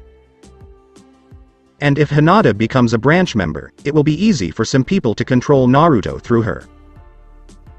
He sees this compound and the village as a potential war zone. He's worried that the Hyuga traditionalists will do something stupid tonight, but I hope he's wrong. He has hidden enough havoc and other tactical seals in his kimono to destroy the entire compound, and there are more Fuinjutsu tags in his room. They have enough firepower. Fu gave a no-shit expression in the mindscape before arguing. There are a lot of innocent bystanders here, including children. Does Naruto really want them to get hurt? Of course not, believe me, and you don't have to worry about them. He wasn't a Kumo commander for nothing, and the boy has that covered, the seven-tailed beast assured. There are several shadow clones here to provide support and evacuate all non-combatants in the event of a fight. Naruto prefers that you stay out of this. The eyes of the teal-haired girl widened slightly. Shadow clones? Where are they? I don't see any. They're using predator stealth seals, so even the Byakugan can't see them. Of course, they hide better than the Anbu here. Anyway, Fu, Misato is calling you. Fu. Are you talking with Chome now? The Aburame matriarch asked, gently nudging the teal-haired girl with 2 cups of drink in her hands. In any case, Lord Hiyashi invites everyone to the toast. Hello, Gomen, Fu said sheepishly, quickly taking a cup from Misato's grasp. And thank you. You're the best. Both of them quickly raised their cups to join the others in toasting Haishi's eldest daughter and future son-in-law. Hinata and Naruto, may you live happily ever after. The party began with loud cheers. Walls of Konoha. The rumble of 3 closing 30-meter-high gates and their operating machines could be heard from 100 meters away. Kumo. When the titanium alloy reinforced gates finally closed, the sound could be heard for 300 meters. Step 1 was finished. The night had already fallen an hour before, but the forest outside the leaf walls was as bright as daylight, thanks to the dozens of powerful searchlights on the watchtowers. Crimson Contingency's main product was Project Firewall. It was a powerful dome barrier that completely surrounded the village and made it impossible for anything, including tailed beast balls, to penetrate the defense. The son of the Yellow Flash had returned, but the threats from Iwa and Kumo remained, and the Crimson Contingency remained in effect. Because the village was at war, Leaf Ninjas were still required to carry out the firewall temporary shutdown procedures. Artillery battery genin were busy loading the village ballista and trebuchets on the 100-meter-high Konoha walls. The ballista arrows were tagged with explosive tags, and the rocks on the trebuchets were also tagged. They were ready to erupt upon contact. "Artillery's ready, sir," indicated that the second step had been completed. At the same time, over 500 Chunins and a few special Jonins, including Chunins Katetsu Hagain and Izumo Kamizuki, threw their scrolls to the ground and exclaimed, "Kai!" In front of them, crossbows appeared. They then each took a smaller scroll from their flak jacket pockets and slapped it beneath their own crossbow. They were all aiming their crossbows outside the Konoha walls, looking for an unlucky target. "Crossbowmen ready, sir." All 3 preparation steps had now been completed. "Lock and load," exclaimed Katetsu. He noticed several FNGs looking curiously and enviously at his toy. "Sir, what is the weapon you're holding?" a genin inquired. With a smile on his face, Katetsu responded. "Genin, this is Assault Kunai Type 16, but we call it AK-16 for short, and this scroll," he casually touched the small object beneath his crossbow, "is a special storage scroll we call cartridge, and it pre-stores 30 kunai to launch from the crossbow automatically and can be replaced by another cartridge scroll when it is exhausted. They are state-of-the-art, created by our R&D eggheads." "May I take a closer look?" the same genin inquired, hinting that he wanted to hold it. "Sorry, but you can't touch it," the Chunin explained after rejecting the genin's request. "Because the security seal registers my blood and chakra, any non-owner, even my best friend, touching the crossbow will cause the seal to self-destruct the weapon." Party hall of the Hyuga clan. "I've told you guys, I've had a bad feeling about this party." "You always say that, Shikamaru. I've got a troublesome feeling about this platoon meeting," Fu joked to her Nara friend. It was now 2100, and the party had ended 10 minutes before. Except for Sakura's parents, the party had devolved into a K-15 platoon meeting. The children, the majority of the Hyuga main house members, and Danzo had all returned home. Naruto, the newly appointed platoon leader, had Haishi's permission to speak with and interview all K-15 members at the Hyuga compound after party. All K-15 members sat in a semi-circle, while the Namikaze sat in the opposite direction, facing them. Others sat or stood outside the group. Shikamaru was the first to start talking about his likes and dreams. I like napping and shogi. I just want to be an ordinary ninja with an ordinary career, marry a girl who isn't too pretty or too ugly, have 2 kids. A girl then a boy, retire when my daughter marries and my son becomes a ninja, and enjoy a peaceful and carefree retirement until I die before my wife. For 10 seconds, Naruto stared blankly at Shikamaru. That's it? No grand ambition? Asked the blonde commander when he found his voice. The Nara simply yawned and shook his head. Naruto's jaw dropped slightly. He didn't know what to say. Everyone else laughed quietly, except Shikaku, who chuckled sheepishly and avoided his wife's gaze. Kurama remarked dryly, like father, like son. Glad you didn't say she wasn't the prettiest in her presence, and I can't save you from her Tessin. Choji recalled meeting a certain blonde girl while Team 10 and their fathers were on a diplomatic mission to Suna to strengthen the alliance for Konoha. It was now the Akamichi's turn. He spoke after taking a bite of a barbecue skewer. I like to try every snack I can find, but my favorite is barbecue chips. I want to be like my father and show that big-boned people can be great ninjas. I enjoy shopping, cherry tomatoes, and pudding. My dream is to prove that a kunoichi can be both beautiful and lethal, and I aspire to be a great interrogator and mind reader like my father. My hobby is fortune-telling, and I enjoy sesame dumplings. My ambition is to become a powerful kunoichi like Lady Tsunade. Tenten's words made the slug Sanin proudly smile at her. I enjoy my family and meditation. I don't have any dreams because they are unattainable. Naruto sighed angrily at his surrogate brother's pessimistic outlook on life, but simply let it go for a moment. He would take care of it later. Yosh. I enjoy training and mild curry.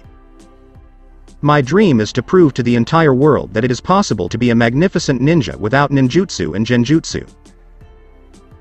That's the most youthful dream, Lee. Guy roared, tears streaming down his cheeks. He almost threw Naruto, Hinata, Hinoka, and Tayuya out of their seats. The Uzumaki group was spared the horror of the Guy Lee genjutsu thanks to Kakashi and Asuma's quick capture of Guy and Meiji and Tenten's holding of Lee. Kumo started her introduction. I enjoy sweets and painting, and I aspire to be a powerful kunoichi without the use of genjutsu. It's now Renmara's turn. I enjoy spicy curry, and my ambition is to become a powerful swordsman like my father, as well as to see my birth village and Konoha prosper. Naruto took a deep sip of his drink casually to conceal his deep thought. Renmara doesn't recognize me as Raiga's assassin. But he wants to return to Kiri? I want to be the best hunter nin in the world with Akamaru and the next commander of the hunter division after Mum. Kiba exclaimed, and his ninkin agreed. I like tomatoes and onigiri, as well as training. Sasuke began his introduction, hoping to persuade the son of the Yellow Flash to give his clan a training opportunity. And my ambition is to return my clan to its former glory with the Uchiha Corps. Oh? I thought his dream was to kill Itachi based on his actions in Wave. What happened? Naruto wondered as he approached Sakura Haruno. It's your turn. My dream is to be the best medical ninja and earn the respect of a certain someone, Low Lord and Namikaze, Sakura stammered, shaking slightly. The big shot was the Yondaime Hokage's son. He wouldn't be merciful to her and her family for what her ex-counselor auntie had done to him in the Hyuga heiress based on what the blonde did to Gado and his goons. She was screwed, she thought, so screwed. Inner Sakura was trembling as well. Relax, Haruno, this isn't a job interview, and it's not formal. Also, drop the Lord word. We're not polite out here, Naruto advised Sakura. Given the Wave mission, I assumed her dream would revolve around Sasuke.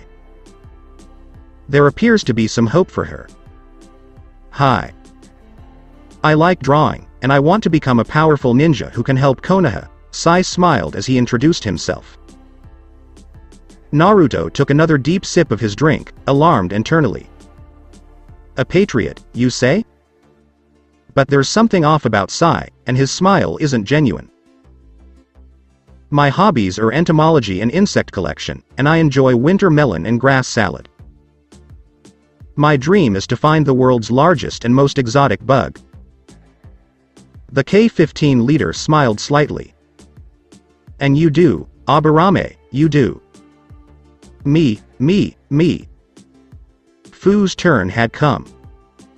I enjoy karaoke, and my friends are Chome, K-15, Kurenai, Anko, Shizune, and Yugo.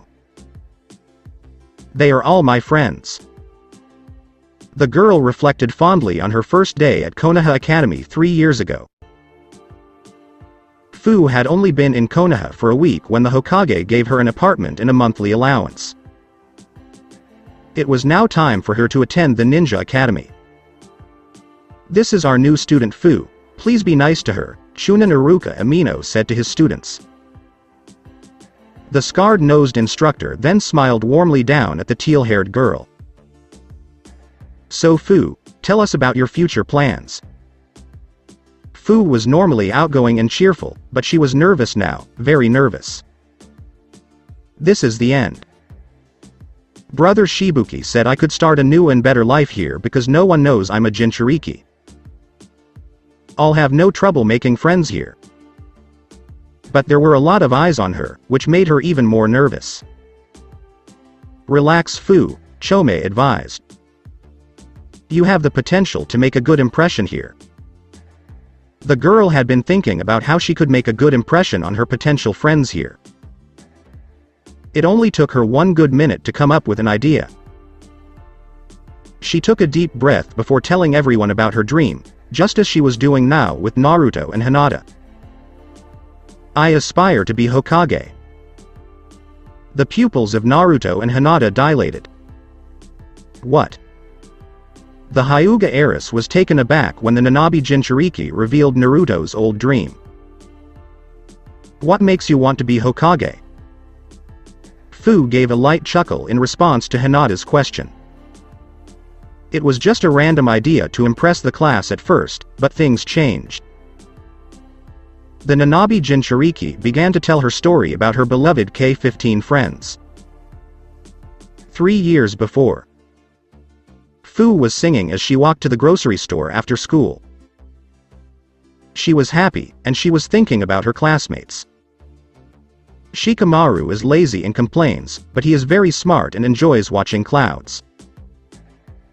Choji is friendly and enjoys eating chips, but he despises the term fat.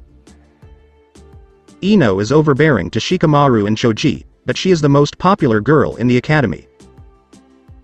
I wish I could be like her and make friends easily. Despite the massacre, Sasuke is distant but friendly. Sakura comes from a civilian family, but her auntie is a powerful counselor. She is pleasant and sensitive about her brow. Not to mention her rivalry with Ino for Sasuke's love.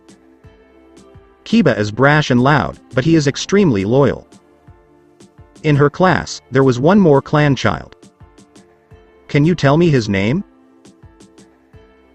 Shino, yes. It's difficult to recall him. He's too quiet, and it's difficult to notice him.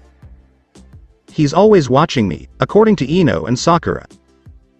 Why? Today, a new student entered Fu's class, and she was delighted to make friends with him. This person was always cheerful, and she had no doubt he could be a lifelong friend. Sai was the name of this person. Her life in Konoha was unquestionably better than her life in Taki. Welcome, exclaimed the store owner cheerfully, before turning around and frowning as she recognized the customer entering her shop. Hey, what are you doing here? Get out of my store. Fu was perplexed and terrified by the lady's unexpected hostility. What? But I always come to your store, why am I not welcome? What have I done? She exclaimed, perplexed. The elderly lady quickly took up her broom.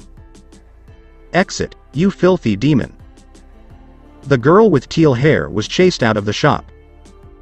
To say she was taken aback would be an understatement.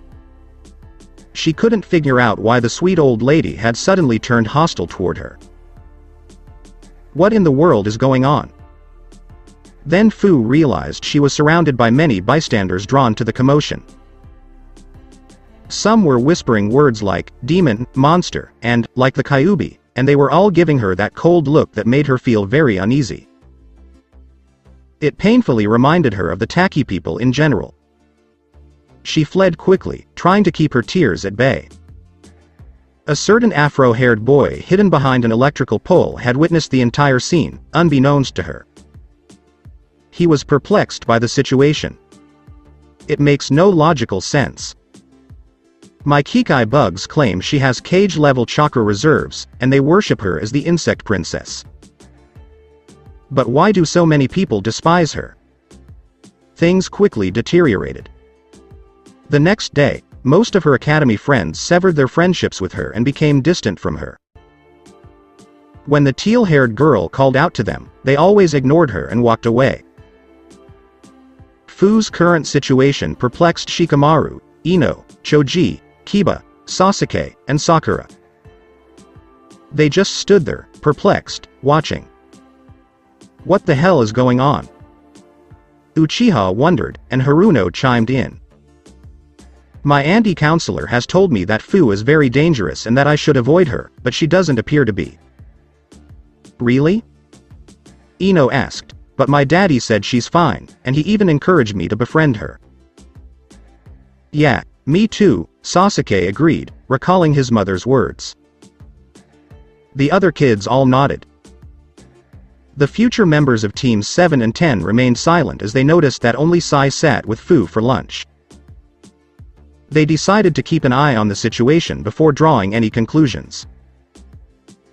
They didn't notice Shino sitting next to them and didn't solicit his opinion. Later that afternoon, in a clearing, Fu was quietly crying, and Chome felt terrible for her.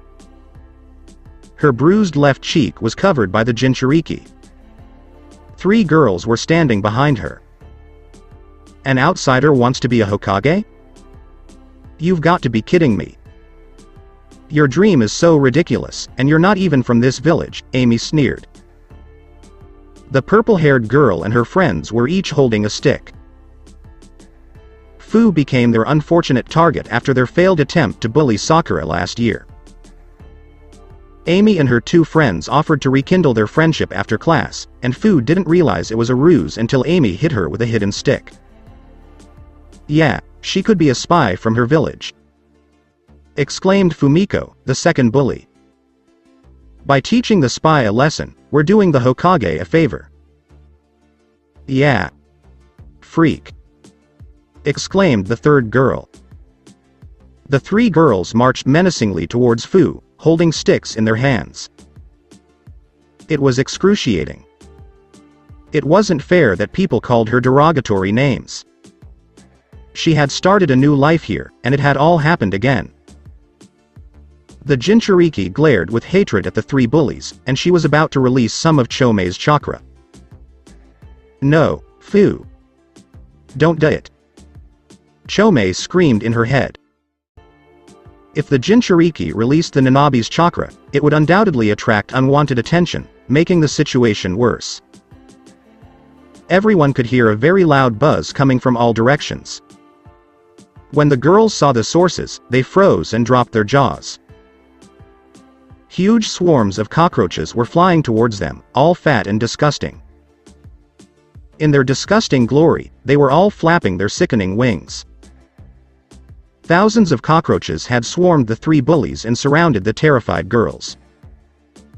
They're everywhere. Fumiko tried unsuccessfully to swat the cockroaches away. Mommy! Get them off me! Screamed Amy, her face covered in cockroaches. The 3 girls fled screaming, leaving Fu perplexed in the field, unable to comprehend what had occurred. Nobody ever noticed the same afro-haired boy hiding behind a tree. He nodded and silently thanked his cockroach companions before fleeing the scene.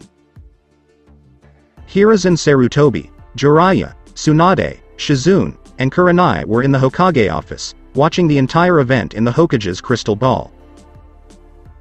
Initially, they all wanted to shunshin to the Nanabi Jinchuriki for assistance, but seeing the boy's presence and action made them smile. Jiraiya was frantically writing in his notebook. "I don't see anyone using jutsu against his classmates," the Hokage said, passing over the boy who was using his clan technique to scare off the bullies. Everyone nodded in agreement. "Shizune, please have Ibiki talk to the girls and expel them from the academy," the Hokage said. "Hi." Tsunade's student responded to the command. The Hokage then turned to face the Genjutsu mistress.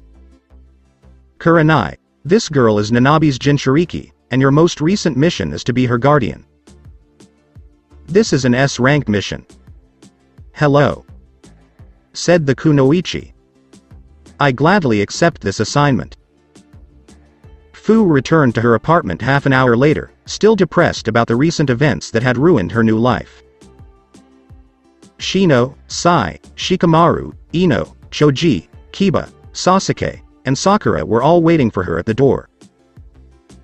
The first to speak was the Inuzuka. "People say you're dangerous, but I see you as a good, loyal friend, so screw the rumor. Aren't we a pack, Akamaru?" Before jumping from his master's head to Fu, the puppy barked in agreement. When the puppy licked her face, the teal-haired girl laughed. "My birthday is coming up soon. Would you like to come to the party?" Shino asked. "Would you like to go cloud watching with me and Choji later?" Choji handed her a piece of paper before explaining. "This is a list of Akamichi clan-owned restaurants. Feel free to dine there." Sasuke entered and handed her a bag. "This is Uchiha Senbei, which I am confident you will enjoy because Uchiha snacks are the best in the world." Sakura handed Fu a card. "I don't understand why people don't welcome you in their stores, but you are my best friend next to Pig, and I hope this can help you." Fu recognized it as a Haruno department store's VIP card. "With this, no one at the Haruno shops can refuse you services, or they will have to answer to my parents." Sai drew a picture quickly and showed it to them. It was all 9 of them, plus Akamaru, smiling at the same time. When he saw the picture, even Sasuke smiled a little. Ino took Fu's right hand in his. "You've received the card from Forehead.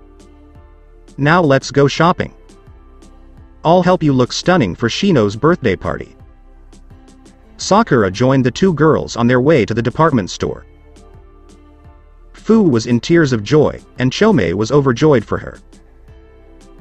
These people came to reaffirm their friendship with her, and they proved to be true friends in her hour of need. She'd never be alone again. The following week, Yakumo, Lee, Tenten, and Neji joined in, and the K-15 members became lifelong friends. Return to the present. When Fu mentioned how the cockroach swarms had helped her, Shino was unfazed by everyone's stare. Minato's generation was holding their laughter until Sume burst out laughing, followed by the rest of her peers. Hiashi and Shibi were both laughing. The generations of Naruto and Kakashi were befuddled. "What's going on?" Naruto wondered. "It reminds us of a very similar story, which I'll tell you," Makoto laughed.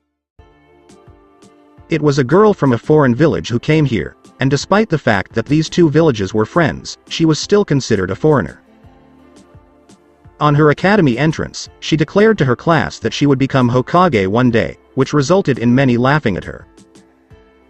Some even went so far as to bully her, and even a genin was involved. The girl had a secret admirer, but the ending came differently." "Is it a true story, Mum?" Sasuke inquired, impressed by this academy girl's ability to defeat a genin.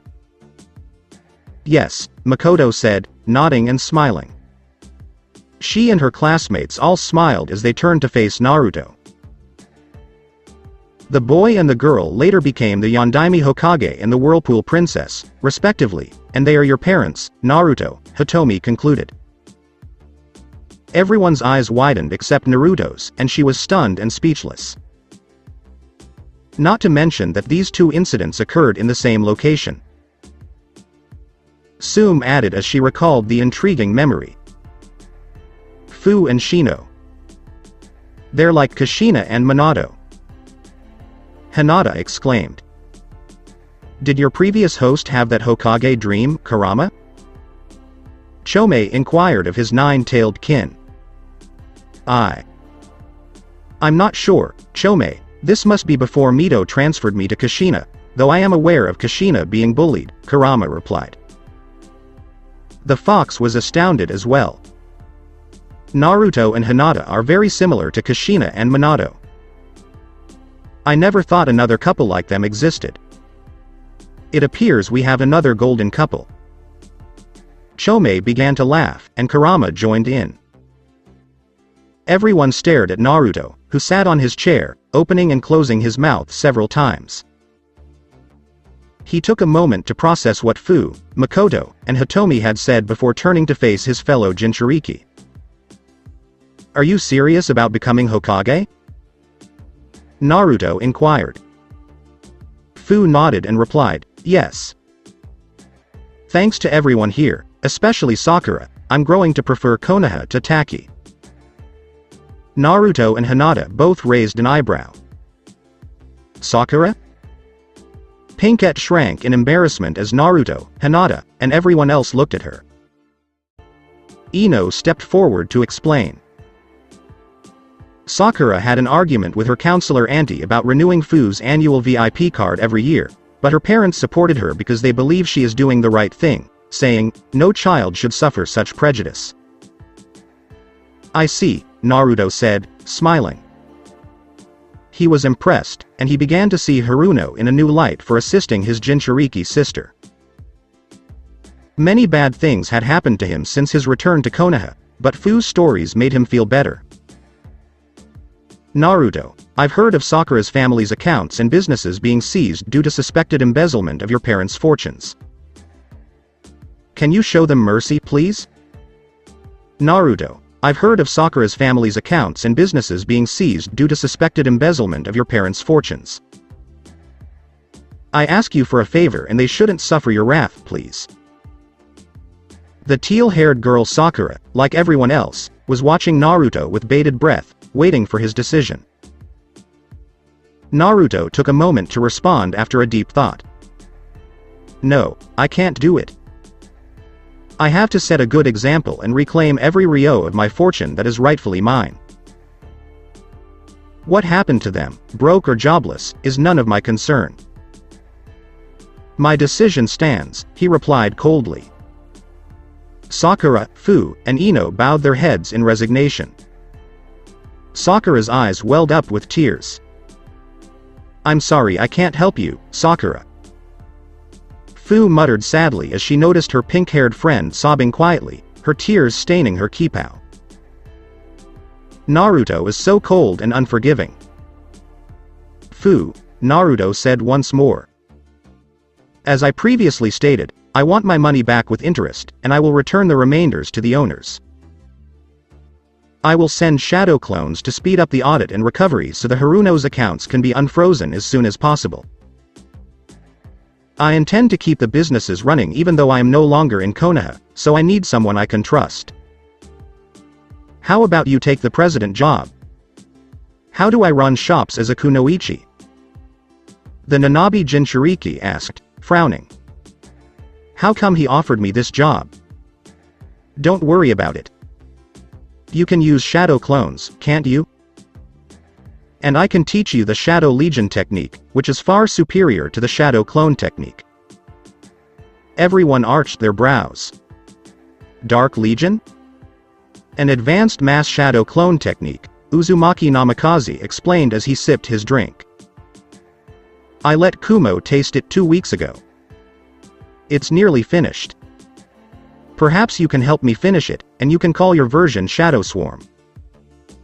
Shadow Legion. I wonder if I can learn it as well, Sasuke Uchiha speculated. But I don't have any business experience. Fu admitted hesitantly. Girl, you can hire Sakura's parents to help you run the companies. You can reinstate or promote them, Chome interjected, widening Fu's eyes.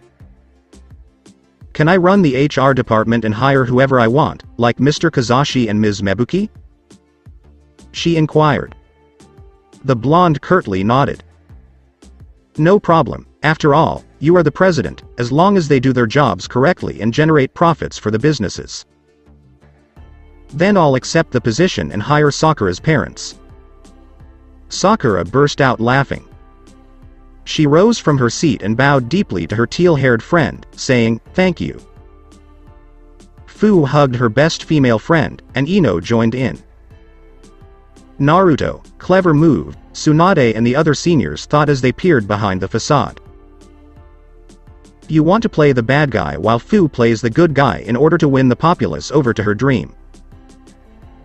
Naruto Uzumaki Namikaze took a look at the K-15 members, whom Chome praised.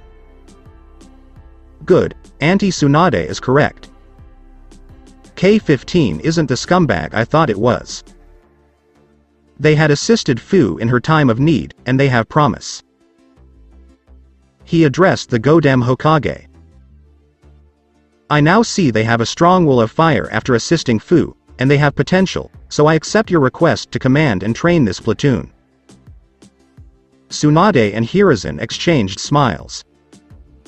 Naruto then stood up and turned to face K-15. Alright, listen up. This unit has been reassigned to become a new, special elite team, the Konoha Raiders, and I am your new commander and sensei. He surprised every K-15 member with his announcement. Raiders? Commander? Sensei?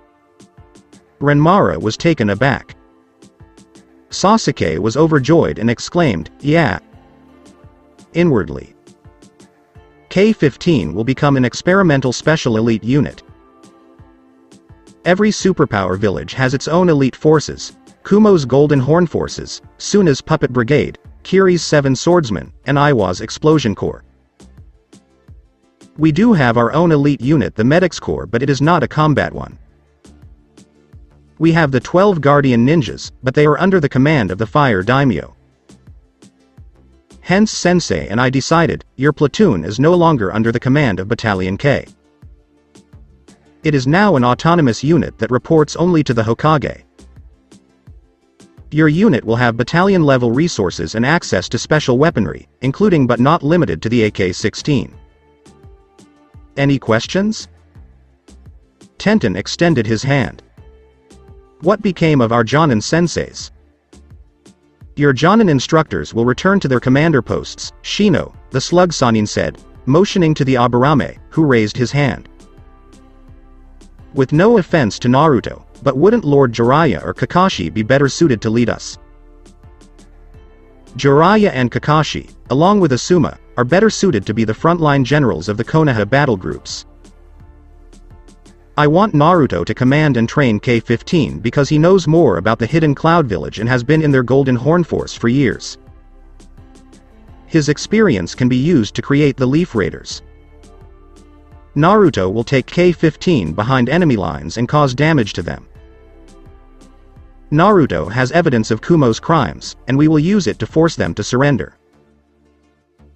If this pressure fails, I will declare war on Kumo as the Godem Hokage after the Chunin exam. I want to put an end to this once and for all. The Namikaze and Uzumaki clans support your decision, Naruto declared immediately, and the other clan heads rose from their seats to express their support. The Hyuga clan is behind you, Lady Hokage, Hiyashi assured her. The Uchiha clan is behind you, Makoto declared. Shikaku spoke on behalf of the 3 clans, saying, the Yamanaka, Nara, and Akamichi clans are at your disposal. The Aburame clan is at your disposal. The Inuzuka clan is always devoted to the Hokages. Tsunade's smile broadened when the Sarutobi, Hitaki, and Kurama clans declared their support for her, as well as the Senju clan. If the Shimura clan head had stayed for the after-party, the 5th Hokage would have received unanimous support from the entire ninja council, but she knew the Warhawk would vote aye for different and unholy reasons. Are we really fit for this special operations unit? Yakumo worriedly asked. Her close call with the Iwa juggernauts was still fresh in her mind. Most of us graduated just a few months ago. Rest assured, I will train you to be ready before we are sent out on an ARS rank mission or to the front lines, and I will personally assign a Jonin-class shadow clone to each of you for training, so you can get my full attention and maximize your training effort, Naruto replied. Shikamaru groaned as Sasuke grin appeared on his face. I have a very troubling feeling about this. Naruto's sky-blue eyes swept across the faces of the K-15 members, and he smiled. Alright, K-15, we're a team, and there's nothing to worry about because we'll be a team of ultimate badasses. We come, we conquer, and we're going to kick some, is that clear? Yeah. Exclaimed Hinata, Fu, Ino, Tenten, Sasuke, Kiba, Lee, Renmara, and Shino. Sakura, Yakumo, Shikamaru, Choji, Neji, and Sai were hesitant and responded with a half-hearted, yes. Their comrades and senior ninjas gave them a frown and a nudge, implying that they should say it better the next time. Yep. That's what we're going to do, sweethearts, Naruto said, dismissing their trepidation. We'll go get some. K-15. Are you lean? Yeah. Exclaimed the platoon as a whole. Are you serious? Yeah. So, who are you? Naruto inquired. Lean and mean. Exclaimed all K-15 members, but the voice was not loud enough. The blonde barked his question, his right hand behind his ear. Who the hell are you? They all rose from their seats and yelled together, lean and mean. Naruto pumped his fist and smiled from ear to ear. That's right. My ultimate badasses team. All the senior ninjas, clan heads, and Hokages were astounded by Naruto and his morale-boosting pep talk. He was a great leader like his parents. Lean and mean. That is the most youthful morale-raising talk I ever heard. Guy exclaimed, startling everyone, particularly the Uzumaki group, which included Hinata. At the points, tears streamed down his cheeks. I should make my battalion the unit of the ultra-youthful in the world. I should make my battalion the unit of the ultra-youthful in the world. Except for the Uzumakis, everyone shuddered at the sight of 1,000 men and women from Battalion M dressed in green spandex, their teeth gleaming like the sun. Lee appeared in front of his sensei, his eyes filled with anime tears. Sensei. I'm going to become a battalion commander too, so there will be more followers of the flames of youth. That's the spirit, Lee. And I shall become a battle group commander like my hip and cool rival. So all 5 battalions and their 5,000 ninjas can radiate brightly with their flames of youth. That's the spirit, Lee. And I shall become a battle group commander like my H. Naruto, Hinata, Hinoka, and Tayuya all looked at the duo, their jaws dropping as they witnessed the insane punishment trainings. Then a stunning sunset and crashing waves appeared in front of their eyes. Konoha Operations Base. 90 seconds elapsed before the firewall was shut down. Inside the Konoha Operations Center chamber, alert lights were flashing, and everyone was busy double-checking the firewall shutdown.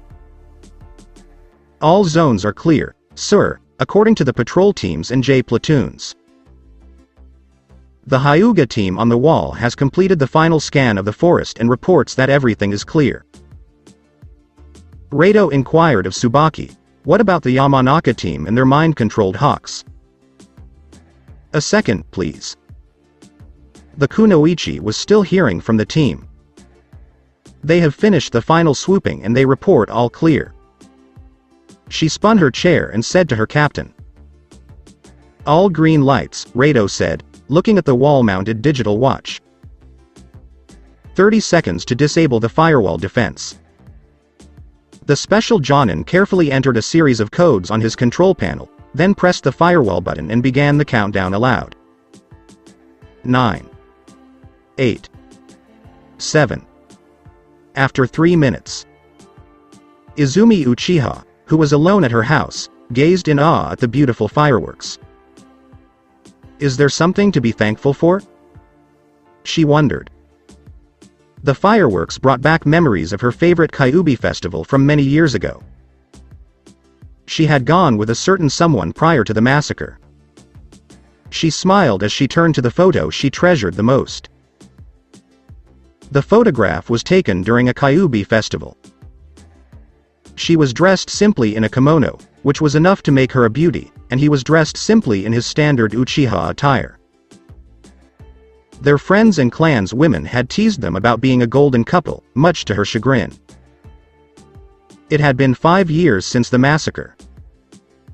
Her mother had been killed in an explosion, and she had been a victim of Tsukuyomi herself. When Makoto told her the truth, she forgave him for the heinous crime he committed. She had learned, much to her surprise and pain, that the man she adored had been ordered to appease their rebellious clan. It had taken everything she had to pretend to be asleep and not cry. She couldn't control her emotions after the Uchiha matriarch left her room. She took the photo frame and held it close to her chest, letting a few tears fall from her eyes as she quietly muttered his name in tears. As an undercover agent, he had since joined an organization comprised of dangerous S-rank ninja criminals. She wished he would return home safe and with her, but he never did. For the crime he was ordered to commit, they would never be a couple. The clan's folly and the massacre ruined their future. Itachiya. Konoha Operations Base.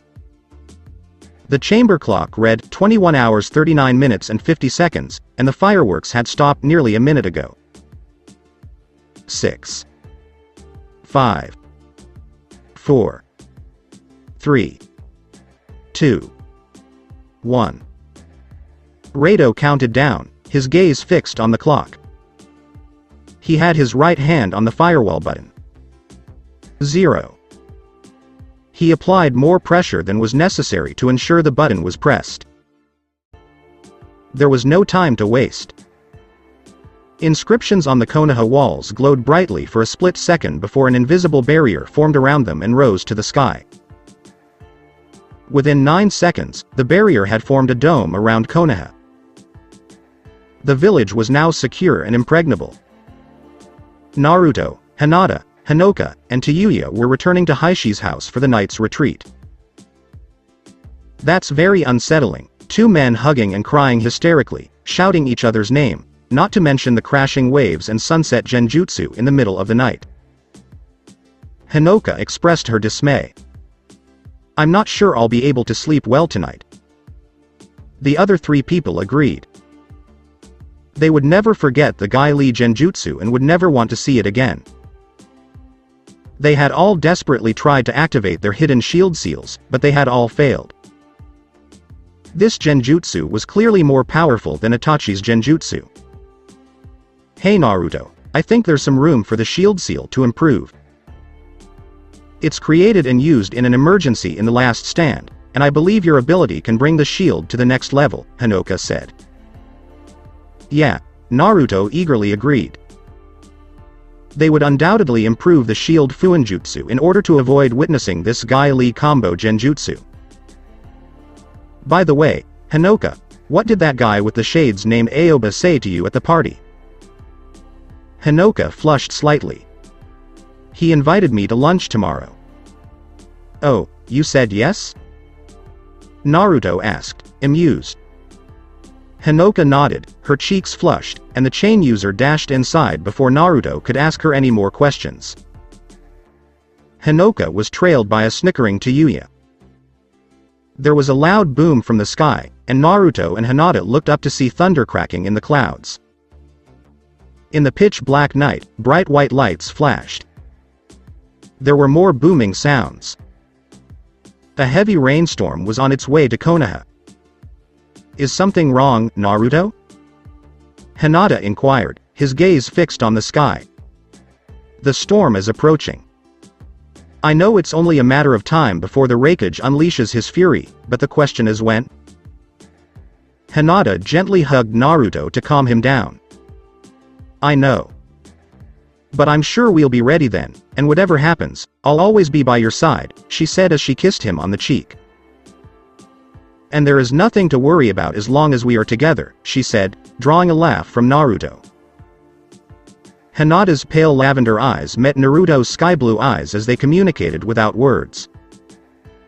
"No matter what happens, we will endure and persevere." Hinata gently drew Naruto's collar and herself down before meeting his lips. The two lost track of time as they hugged and kissed passionately. Konoha Operations Base. Everyone was applauding. "The firewall shutdown is finally over, and thank Kami, nothing happened," was the general, unspoken sentiment. "Well done, people, and please remember to stay vigilant," Rato told the staff. "Our shift is now over, and we can go home." "Yeah. We have another fireworks display at the Chunin exam finals to welcome daimyos, nobles, and other VIP customers, and it will last half an hour," Shimizu, a maimed Chunin with prosthetics on his left arm and leg, said. They were all packing up and awaiting the arrival of the next shift to take over. Shimizu glanced at a CCTV screen before smiling and turning to face Tsubaki. "Hello Tsubaki. Your Fianca copyrightee is waiting for you outside the Hokage Tower," he said. The kunoichi with black hair blushed and smiled. Everyone could see her joy, as their wedding was only a few days away after the Chunin exam. They'd all been invited to the wedding. Tsubaki's Fianca copyrightee was an academy instructor and the acting headmaster's best friend, Special Jonin Iruka Amino. He was friendly and easy to get along with. He always came to pick up Tsubaki from the Konoha Operations Center after her shift, whereas their partners never did. "Hey, he brought umbrellas for everyone here," Shimizu pointed out. Outside, it was pouring heavily. What a gentleman. With 98% chakra capacity. The monitor in the temporary Kumo council chamber, which had been destroyed by the rogue Kyuubi Jinchuriki, broadcast Professor E's calm voice. The entire leadership listened intently as the professor announced the progress of the Hell Storm test on a classified remote location. They noticed the bottom twin giant muzzles glowing dangerously and beautifully on the display. Electrical currents darted around the two holes. It was nearly ready to fire. In 5 minutes, the Kumo leadership would witness Hell Storm's destructive power against their enemies. Each percent of chakra capacity took 3 minutes to charge. However, Professor E promised that the charger system and other features would be improved within 7 weeks. So far today, everyone had been waiting for more than 5 hours, which was far too long. When Hell Storm was 10% charged, the Raikage's patience had already run out. But the Kumo leadership was no slacker. They used this time to plan for their impending crisis. First and foremost, C returned with shocking news. Half of their ninja forces, including the counselors and the Raikage, had been sterilized. Needless to say, the council erupted in rage and unanimously demanded vengeance on the perpetrator Naruto Namikaze. But they had to set this aside because there was a far more pressing matter at hand. A destructive threat that overshadowed what Naruto had done to Kumo 2 weeks before. Our intelligence recently spotted Iwa conducting a beach-storming military exercise. At least 4,000 ninjas were involved in the exercise today, and more are on their way to participate, the Kumo spymaster reported. Everyone, including the Raikage, appeared depressed. They had overlooked the fact that Hell Storm had reached 99%. A few counselors were slightly trembling. Iwa was planning an invasion of Lightning Country's western coast, and Konoha would undoubtedly join in after the exams 7 weeks later. It didn't matter that Naruto hadn't mastered the fearsome Hiraishin. He had 2 powerful armies at his disposal in the form of Leaf and Rock. B and Yugito, Kumo's 2 devoted Jinchurikis, had vanished without a trace. The Golden Horn Force was annihilated. The Rakuto Sennin's weapons were suspected of being stolen. Many Kumo ninjas, including Darui, were still in the intensive care unit. The Hidden Cloud Village was in an unprecedented crisis and she would not survive this. It was clear from the Raikage's scarred face, which showed rare fear. Hell Storm, Kumo's secret weapon of mass destruction, was their only hope. Terrified screams rang out across the village, and there was chaos everywhere. The Raikage, Dodai, C, and counselors were all concerned. What the hell is going on? A yelled as he and the counselors dashed to the balcony to see what was going on. They were shocked and terrified to see a massive flying fortress hovering a kilometer above the gates. One counselor passed out, believing the end of his village was near. The rest of the group, including A, were trembling at the sight. The flying fortress was massive. It was cross-shaped and over 800 meters wide and high.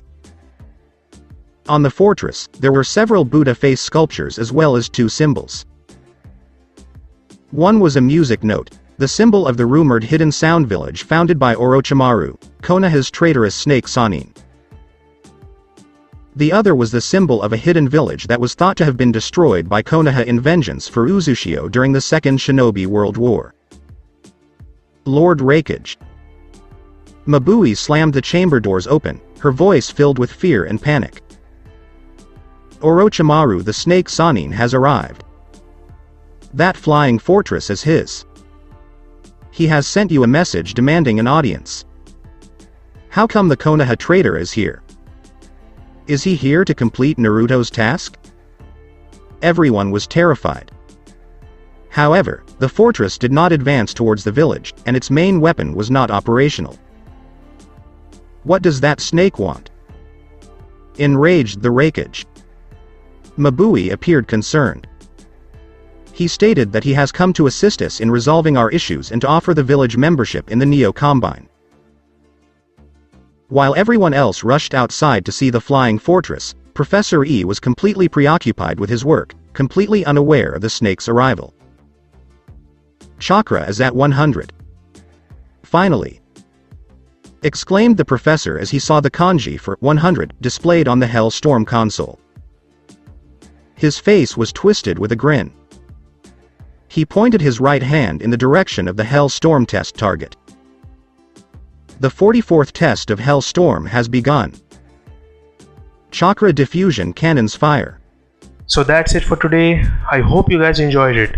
Don't forget to like, share and subscribe to the channel for more awesome stories like this. Thank you. See you all in my next video.